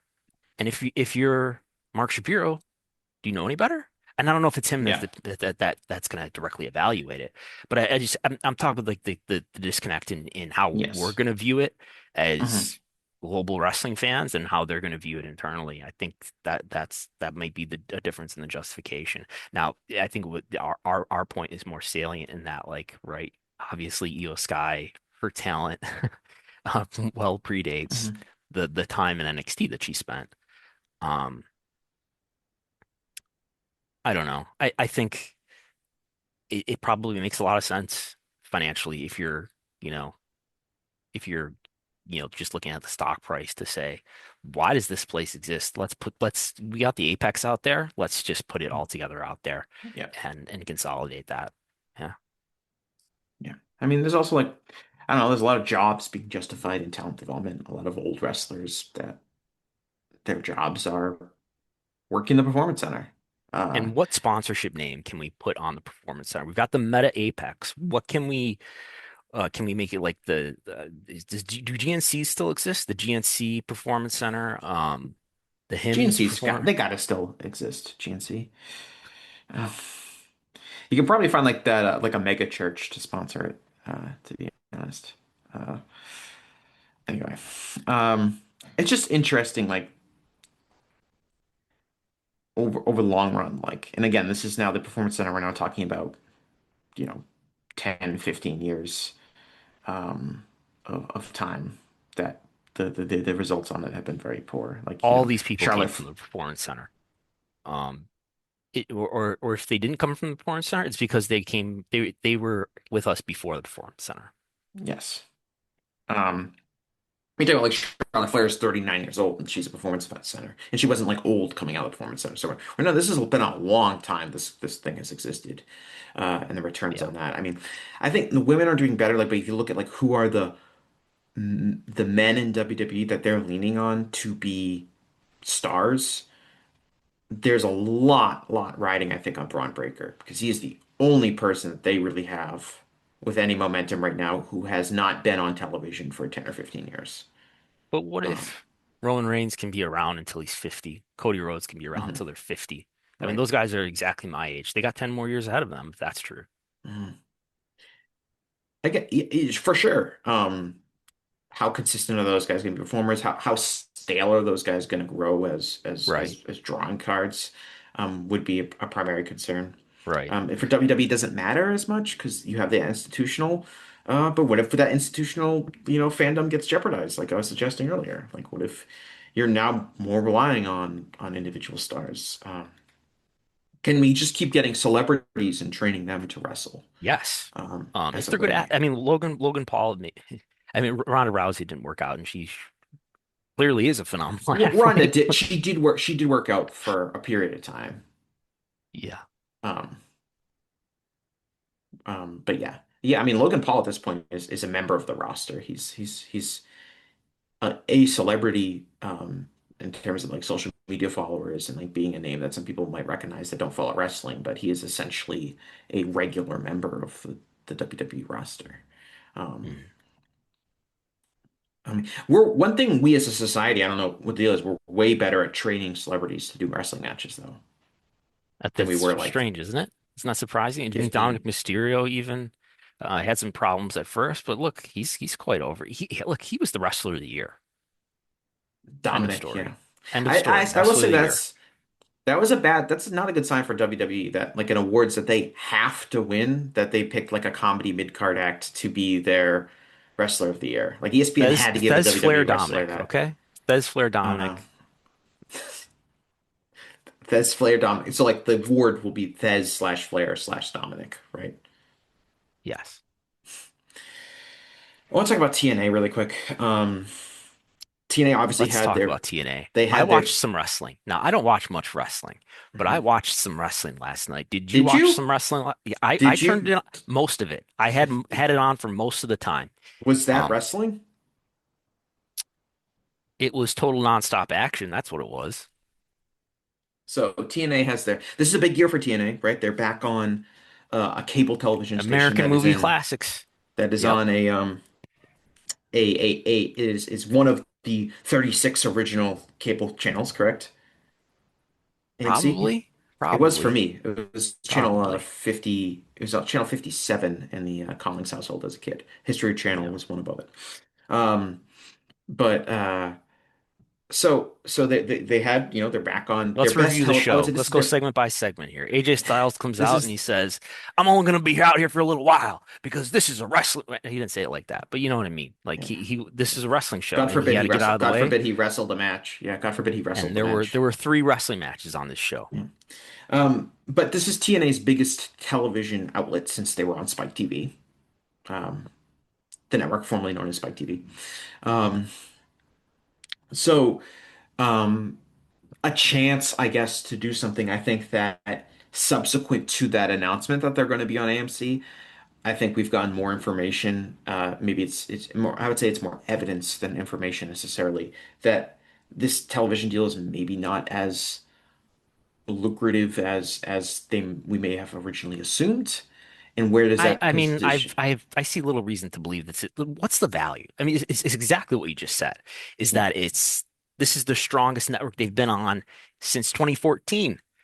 yeah, So why would I, if you've been trying and you've wanted to get on a better network probably for a number of years while you've been here on Access and half the cable mhm, homes, the value that I bring to you as AMC is my reach. Why should I be paying you in excess of that or far in mhm, excess of that? Like, is this a big deal? I have no idea. I have no information about what the value of this deal is. But just thinking in terms of leverage, what leverage do they have? You either yeah. stay on Access TV or unless you got another partner, let's CW wanted you or something. Why should I be Yeah. paying you big bucks? The I guess like the counterpoint would be like even a comparatively small deal from AMC, a comparatively small amount of money per year. Like the rumor, like apparently, I don't know if this is a rumor or this is something that people have said it was an aspiration for TNA, like $10 million a year, would still be very valuable to TNA relative to what they were getting before.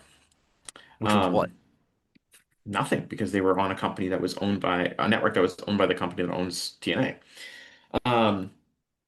And TNA, I think the first show which aired last night, ran into some typical problems that one could expect, not just with TNA, but with any wrestling company startup. And the two problems, biggest problems I would say was that I don't sense an appetite for another weekly wrestling television show that people want to watch. I think, as we talked about with AEW and WWE, the amount of volume of the programming that's going on there, and you can factor in whether it's Ring of Honor, MLW, these other promotions that are running weekly television, that are also trying to carve out some level of niche for them.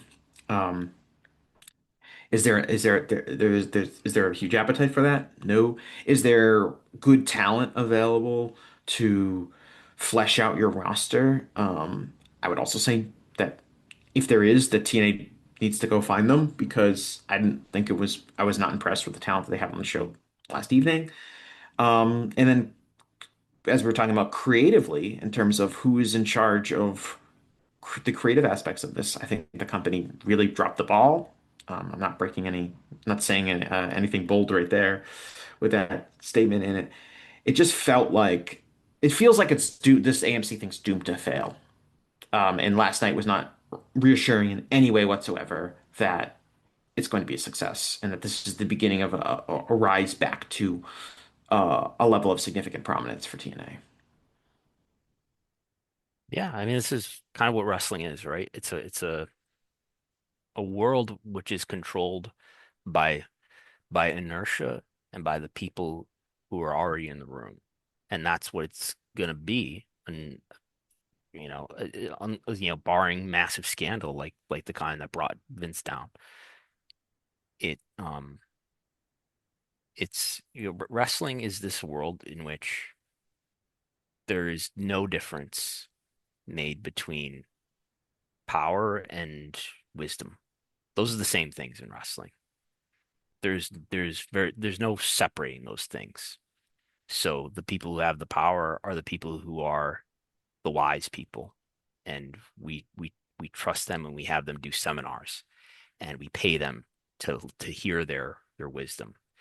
And business is supposed to be the measuring stick, but business is always you can always explain it away. And every good every positive trend in business is because of internal reasons. Every negative trend is because of external reasons. And it's the running theme of wrestling, maybe throughout its history, and especially in the last 20 years of the time that I've been paying attention to it, is that,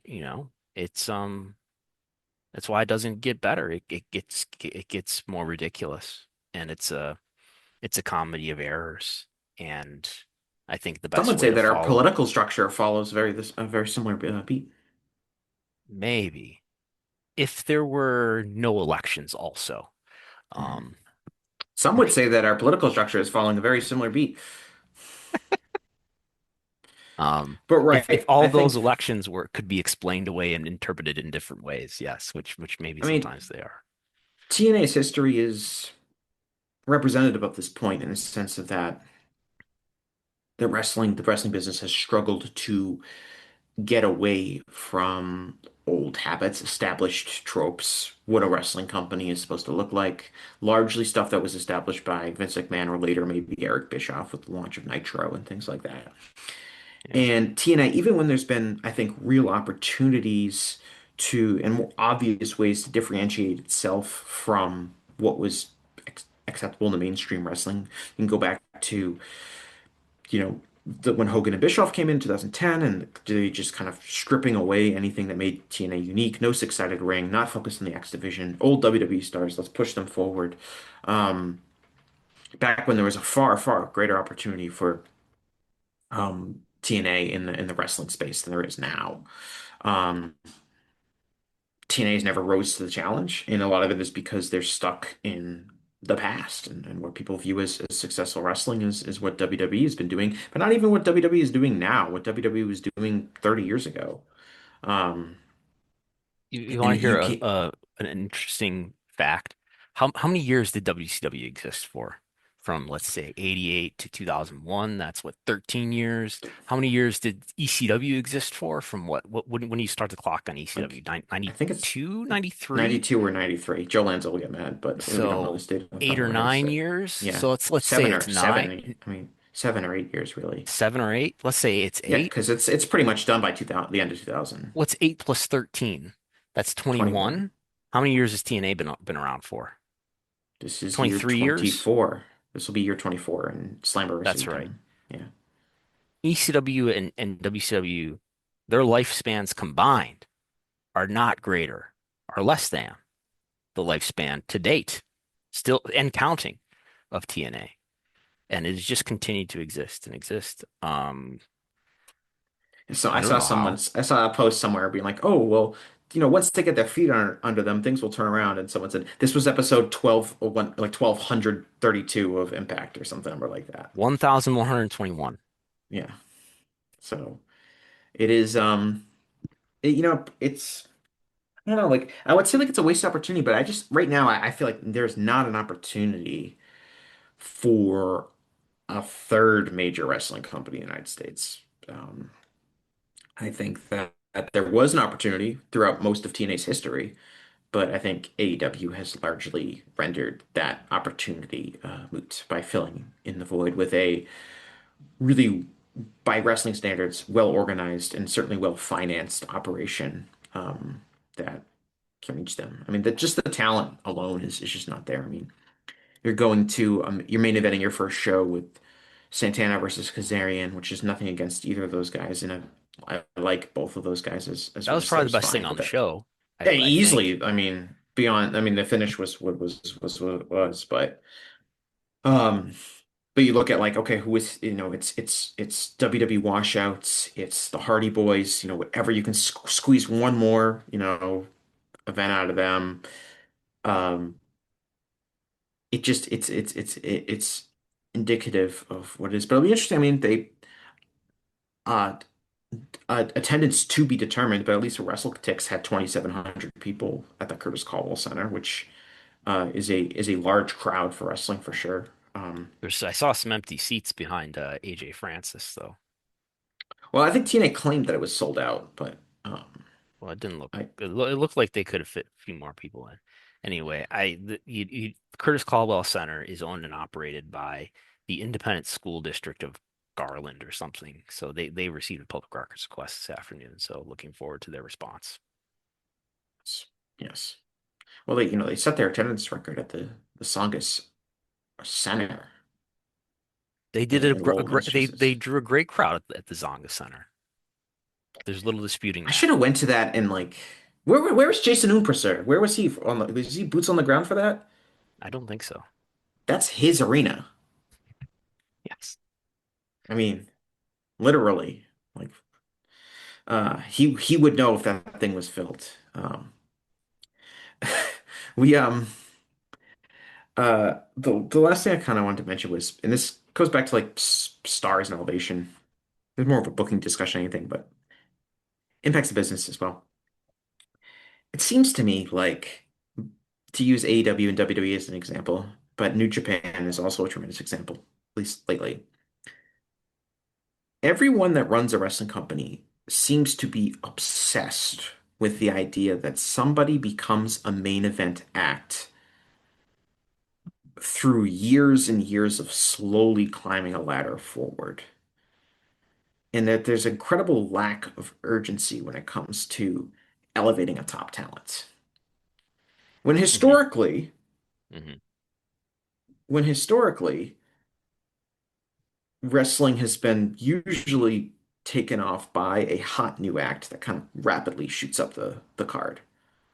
Yet every booker, every key decision maker seems to want to be in this process where it's like, yes, we start this guy out in the undercard, he slowly builds momentum, then we give him a mid-card title, put him in a tag team, and then they starts, knocking on the door of the main event, loses a couple world title matches, and it's this whole process takes years and years and years.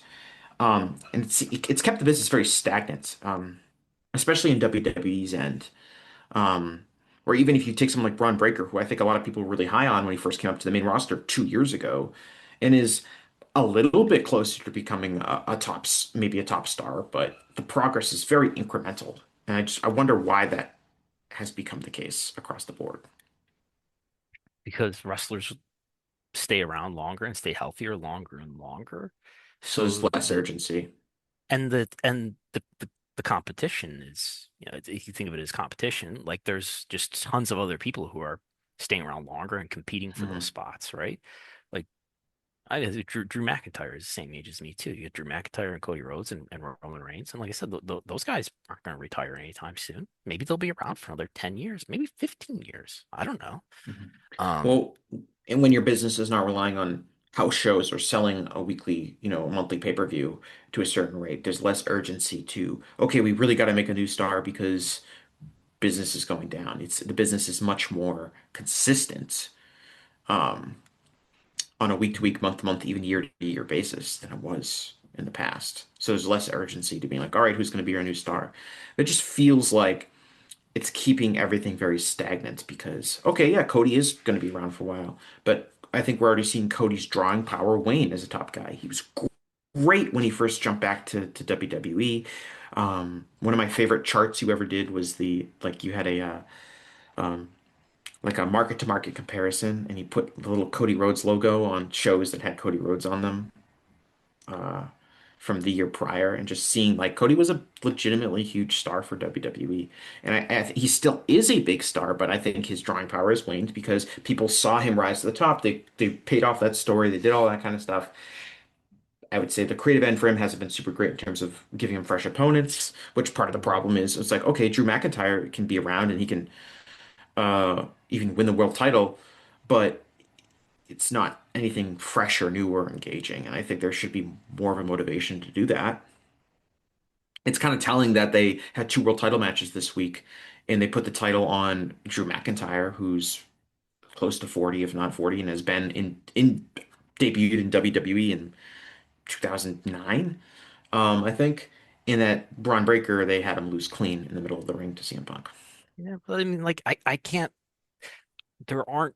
I don't know. There's definitely a negative sentiment around WWE in the last year or so, from fans and But from this is I don't know. also I should also add, this is an AEW problem, right? AEW has these guys that they could maybe elevate faster up the card, but have this Yeah. idea that, okay, this Kyle Fletcher is on a 4 or 5 year plan from when he debuted in the company to when he's going to win the world title. Feels that way, at least, as Yeah. opposed to let's put the title on somebody who's young, not overexposed on TV, and really good right now. Yeah, I mean, I like feel there's examples across the board of like, um, Hulk Hogan just sort of came in. I know he was been around before that, but he just came in from AWA and boom, beat the Iron Sheik right well, away, he right? and I mean when he came into Okada the comes AEW, in, boom, beats Tanahashi right away, yeah. right? Um, but then there's other examples. Like, I mean, this is an example of somebody who lit the business on fire. But there's Bret Hart and there's Shawn Michaels. Um, But I think a major problem for Bret Hart and Shawn Michaels as drawing cards was that people didn't see them as top guys because they spent so much time in the mid card.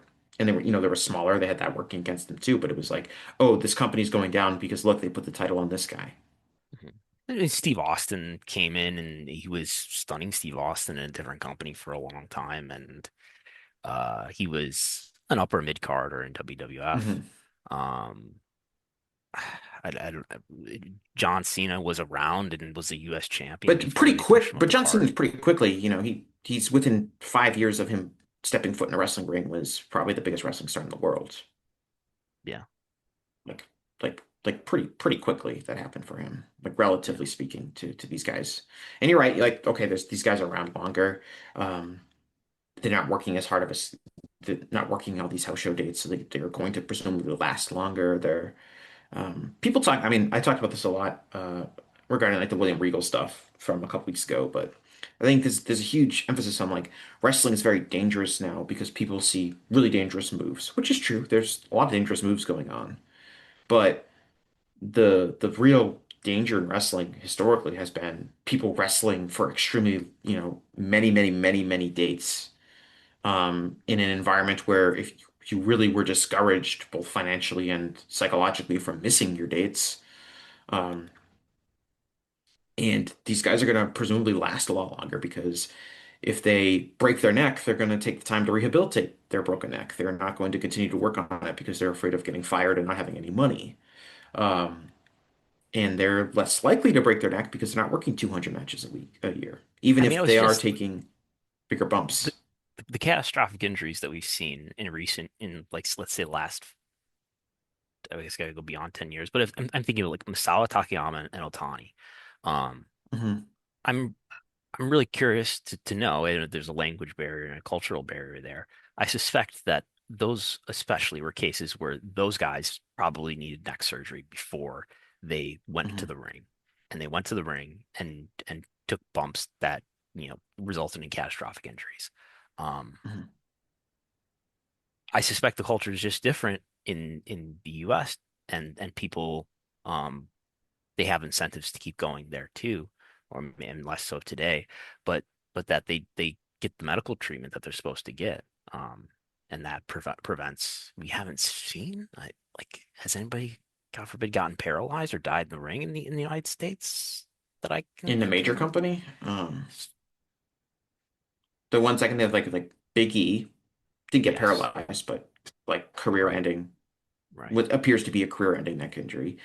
right, Tyson Kidd yeah. um, has a career-ending injury. That's a different But these guys can situation. walk around at least, and they seem to be Right. They living didn't. normal lives, even though their careers as wrestlers did come to an Mhm. end. Whereas, I mean, I don't know what kind of shape is Otani in, but we know that, Takayama's in a wheelchair. Misawa obviously died in the Mhm. ring. Um, Yeah.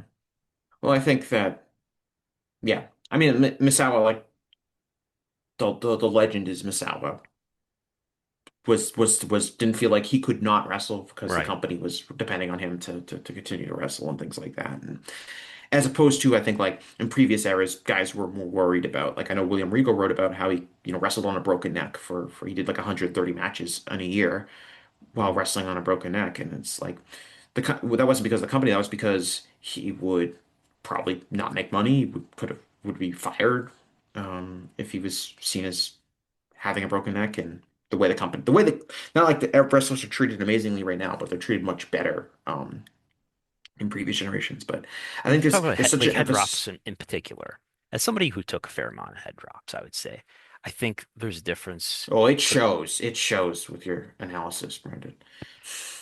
I I think the size of the wrestler probably makes a big difference. It Mm-hmm. probably helps that I never weighed more than 170 pounds in my life.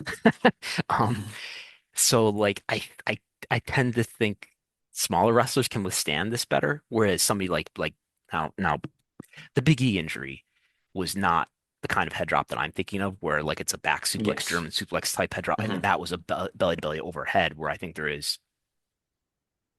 is just the type of move that it is harder to protect yourself from.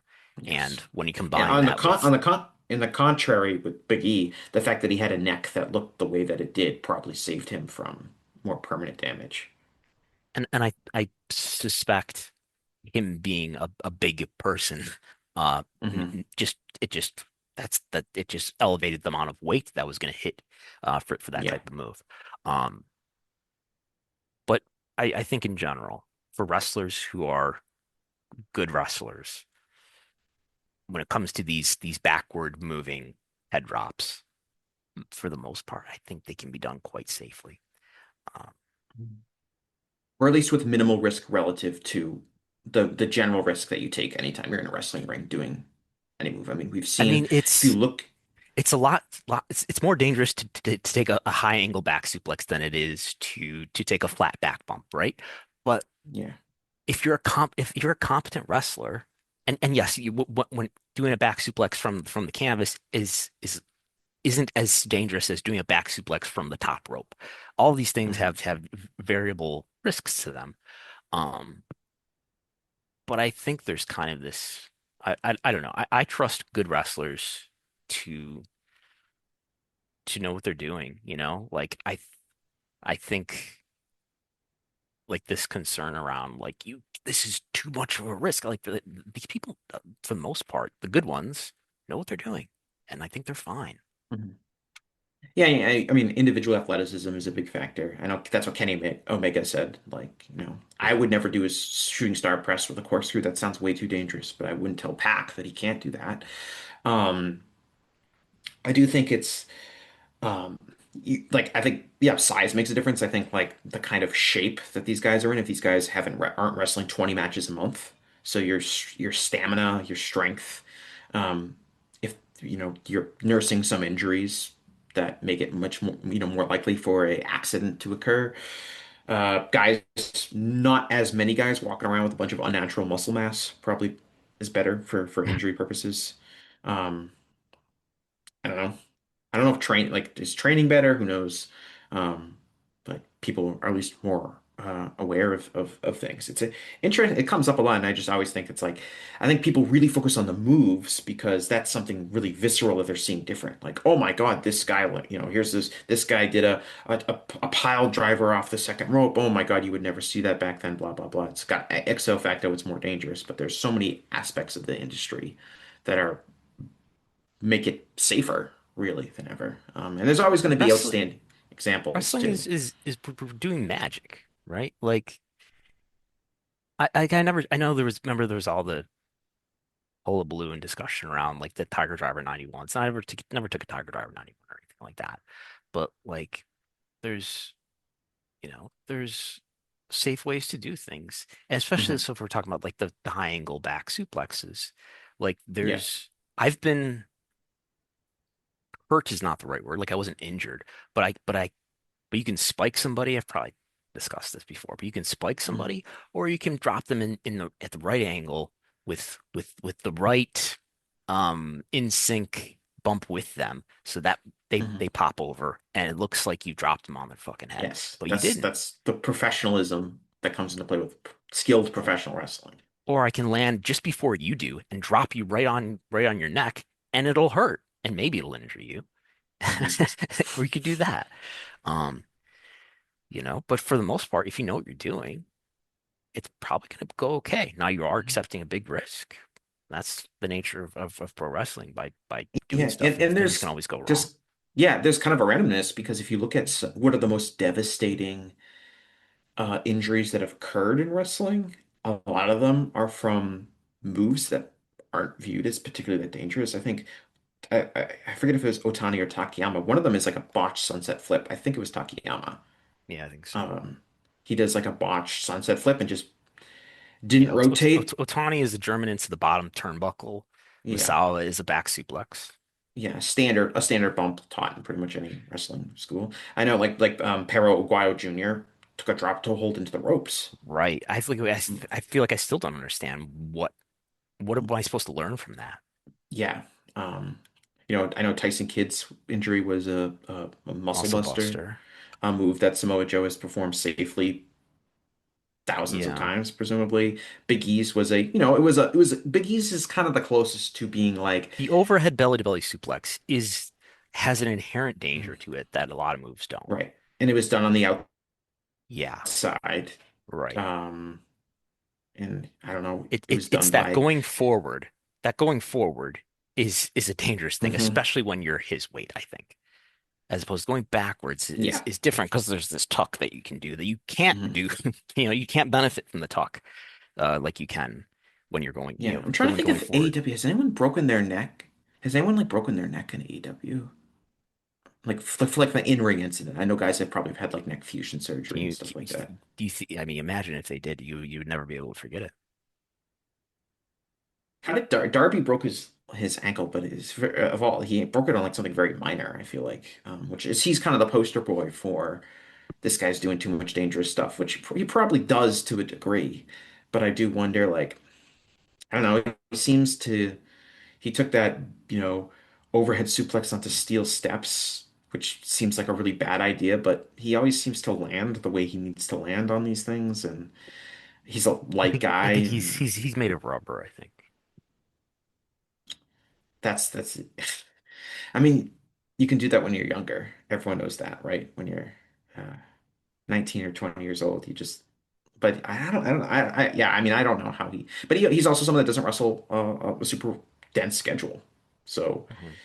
um, he can take three matches worth of bumps that would be considered one match. It feels like if you ever talk to basically any wrestler from the territory days or working like you're basically your entire job was it seems like trying to survive, right? We're working this town. Let's try to get through this match doing as little physical labor as possible so we can just get to the next town.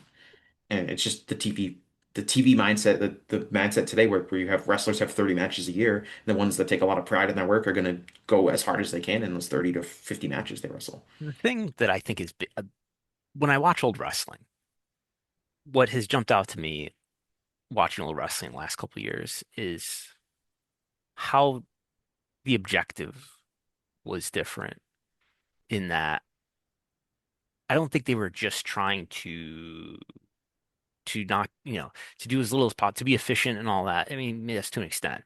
But I think the biggest difference between those wrestlers then and these wrestlers now is that these wrestlers today are trying to entertain a crowd and get over and do a great job. Those wrestlers then were trying to perpetuate a certain kind of lie in a way that was Hmm. good for business. And those are just two different epistemological environments. And I think that Yes. that that really separates those Yes. two There's jobs. in the yes, there's an obsession with realism. But realism in a like carny professional wrestling way, like especially because of the rise of MMA and shoot fight promotions and things like that have taught us what like a real fight would look like. Um, Yeah. so there's an obsession with this realism, but when a lot of people think of realism, they think of like 80s pro wrestling, which is obviously doesn't look anything like a real fight, but was what people thought looked a real fight would look like, or at least within the context of pro wrestling. Um, anyway, we're gonna wrap things up. Brendan, do you have anything you want to plug? I know you're an active guy. No, what's the state of wrestling media? We haven't talked at all about wrestling media today. No, I don't know. I don't really want to. I think Okay. All right. um concerning is the degree. I mean, I'm Good. honestly Getting better. I'm more concerned. A lot of my focus has been on like general media, and Mm. the concern I have overall for media is that we are going to live in a space with basically very, very, very limited institutional media that people trust, and it's going to be replaced by untrained bloggers and YouTube people and people posting on TikToks. And But at least we'll be free of the experts who are telling us how to think. yes, Barry Weiss told us that at CBS News that we're focusing too much on experts and people that know what they're talking about. We need to focus way more on common people that have absolutely no idea what they're talking about, but their opinions are just as valid. We need to live in a society that's like that. I'm sick of people talking down to me. Yeah, I know. We need more people talking down to people, for starters. That would Yeah. help in some degrees. I don't know. Wrestling media, like, you know, I think that uh, we're fighting a losing battle. I think that the complete inability for most people who are involved in wrestling media to analyze anything is a major problem. I often talk about this in the sense of like if you turn on any popular podcast or wrestling news site and you listen to someone review a show, I feel like the analysis is usually very bland and boring, which is fine if that's what people like. It's not for me who maybe want something more in depth, but the overall inability to like pass analysis and judge is much bigger problem when you're also presenting news. And we're seeing that more and more as I think the wrestling companies and people that are working within wrestling companies are becoming much more savvier at working the wrestling media to a degree, reaching out to them, getting them to publish and push things that they'd like. Um, And that's but different than prior eras. I think they're way better. You have to admit that you think that they're way better at that than having the abject disdain for I think these people. I think WWE is trying to do that in an official capacity today in ways that they were not in the 90s and the 2000s because I mean they weren't trying I think certain people were forging relationships with certain reporters in the 90s and so forth whereas now it's the companies. Yeah, I was at the last AEW show, which would have been in November in Boston. And I was sitting in the media section Or were you? with my comped ticket, which is totally fine, ethically, totally fine. Um, and there wasn't that many people there. There was our good friend Steve Fall. Um, he was in attendance. Um, and there was one other person there, and I was talking to this one other person who was taking photos Um, and they start telling me about like this feud that they were in with this like other wannabe influencer type who is at the show. And like they start telling me about like all this like Twitter drama that I was kind of fascinated by it, not because I cared about the drama, but I cared about like this is what people's like who are covering wrestling are like focused on. They're focused on like I'm in this Twitter feud with this other person who used to be my best friend and now they're an asshole and blah blah blah blah blah. And I think that like is like a major problem, like the influencers and I mean you've probably experienced them firsthand more than I have because you've gone to some of these WWE shows and sat in the press box and seen the kind of I don't know abject lack of professionalism that exists. And that's where our not only wrestling media but our whole media is going for. I mean, this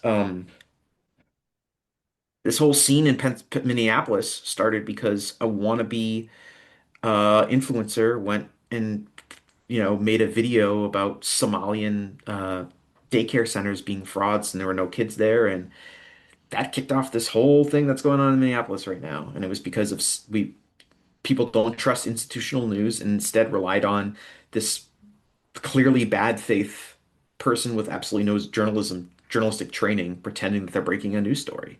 And it fooled our federal government, or a more cynical person would say that our federal government was probably aware that maybe this was not entirely accurate, but using it as a tool to do what they want.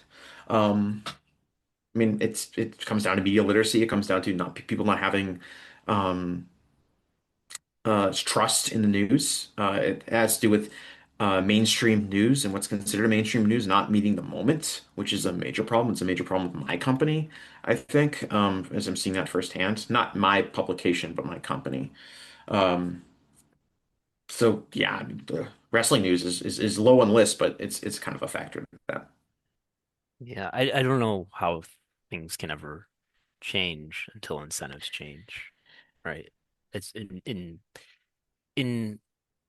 wrestling media situations that I experienced Mhm. firsthand.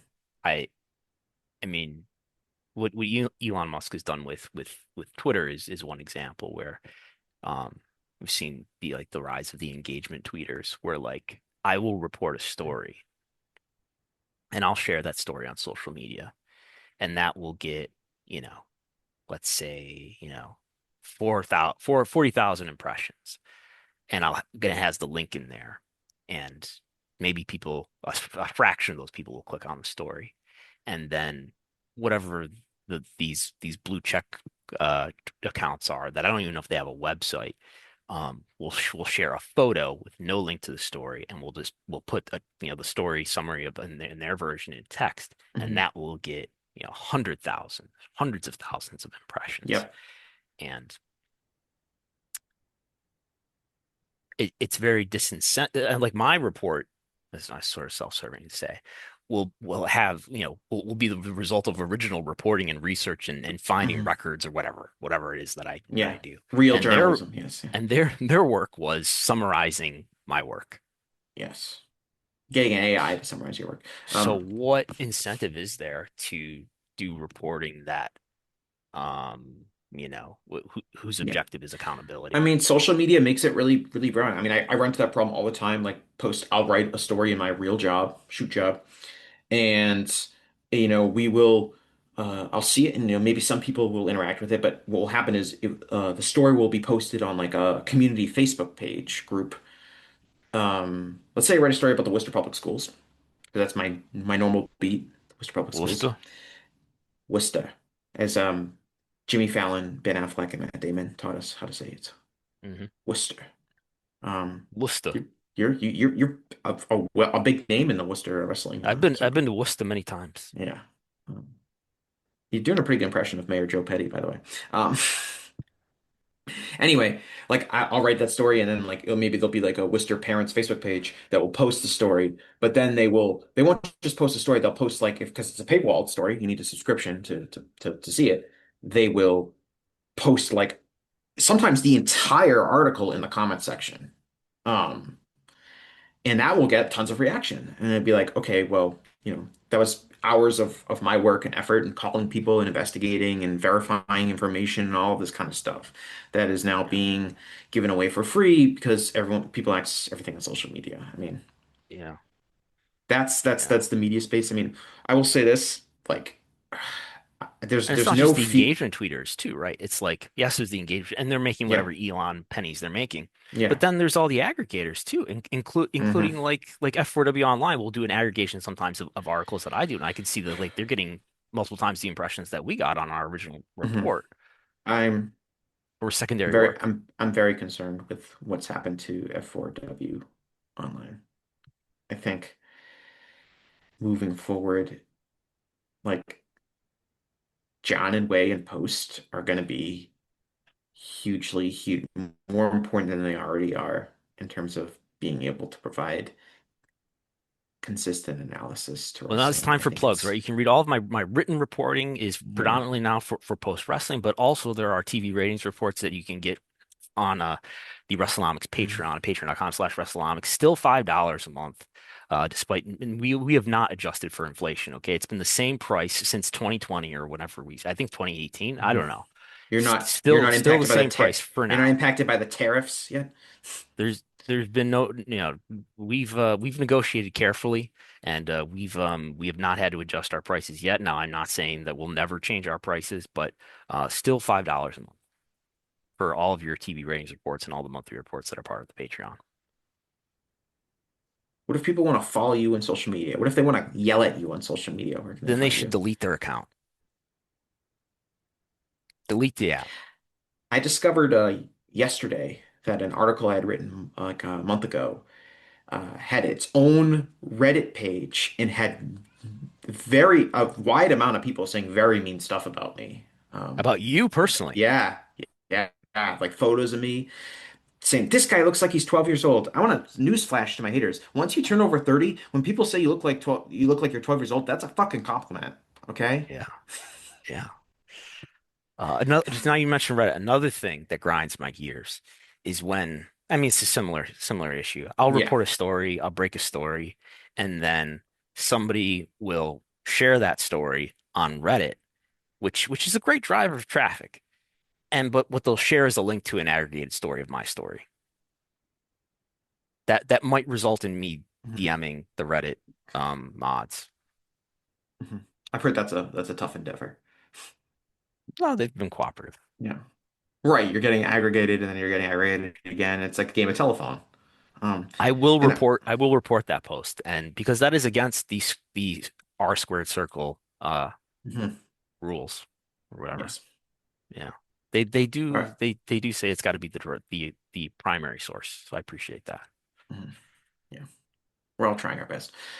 All right. Thanks a lot, Brandon. Thanks a lot to all my fans and listeners out there. I'll talk to you again after a while. Bye bye. Hello, Voices of Wrestling Podcasting Network listeners. I am Jeff Hawkins, co host of Shake Them Ropes, with a very special announcement. If it's been a while or you've never listened to us before, the original gang is back. Myself and Rob McCarran, back talking wrestling. We have no idea where this show's going to go, where we're going to keep any of the old bits or any of the old things in there. It's going to be a process, it's going to be a journey, and we'd like for you to come along with us. Only on Shake Them Ropes on the Voices of Wrestling Podcasting Network. Hey everybody, my name is Jesse Collings and I am the host of the Gentleman's Wrestling Podcast, a show right here on the Voices of Wrestling Podcasting Network. On the Gentleman's Wrestling Podcast, we take a deep look at individual issues and stories that are going on in the wrestling world. Each episode is about a different topic and we take a thorough and educated look at things ranging from current booking trends to breakdowns on individual performers and angles to investigations into different fan cultures across the industry. In addition, we keep a close eye on the wrestling media, and as a professional journalist, I bring a unique perspective to how current issues in wrestling are being covered and discussed through the wrestling media. We have a revolving series of guests from across wrestling punditry joining us on each episode, and we hope that you make the choice to give us a listen on wherever you get your podcast from.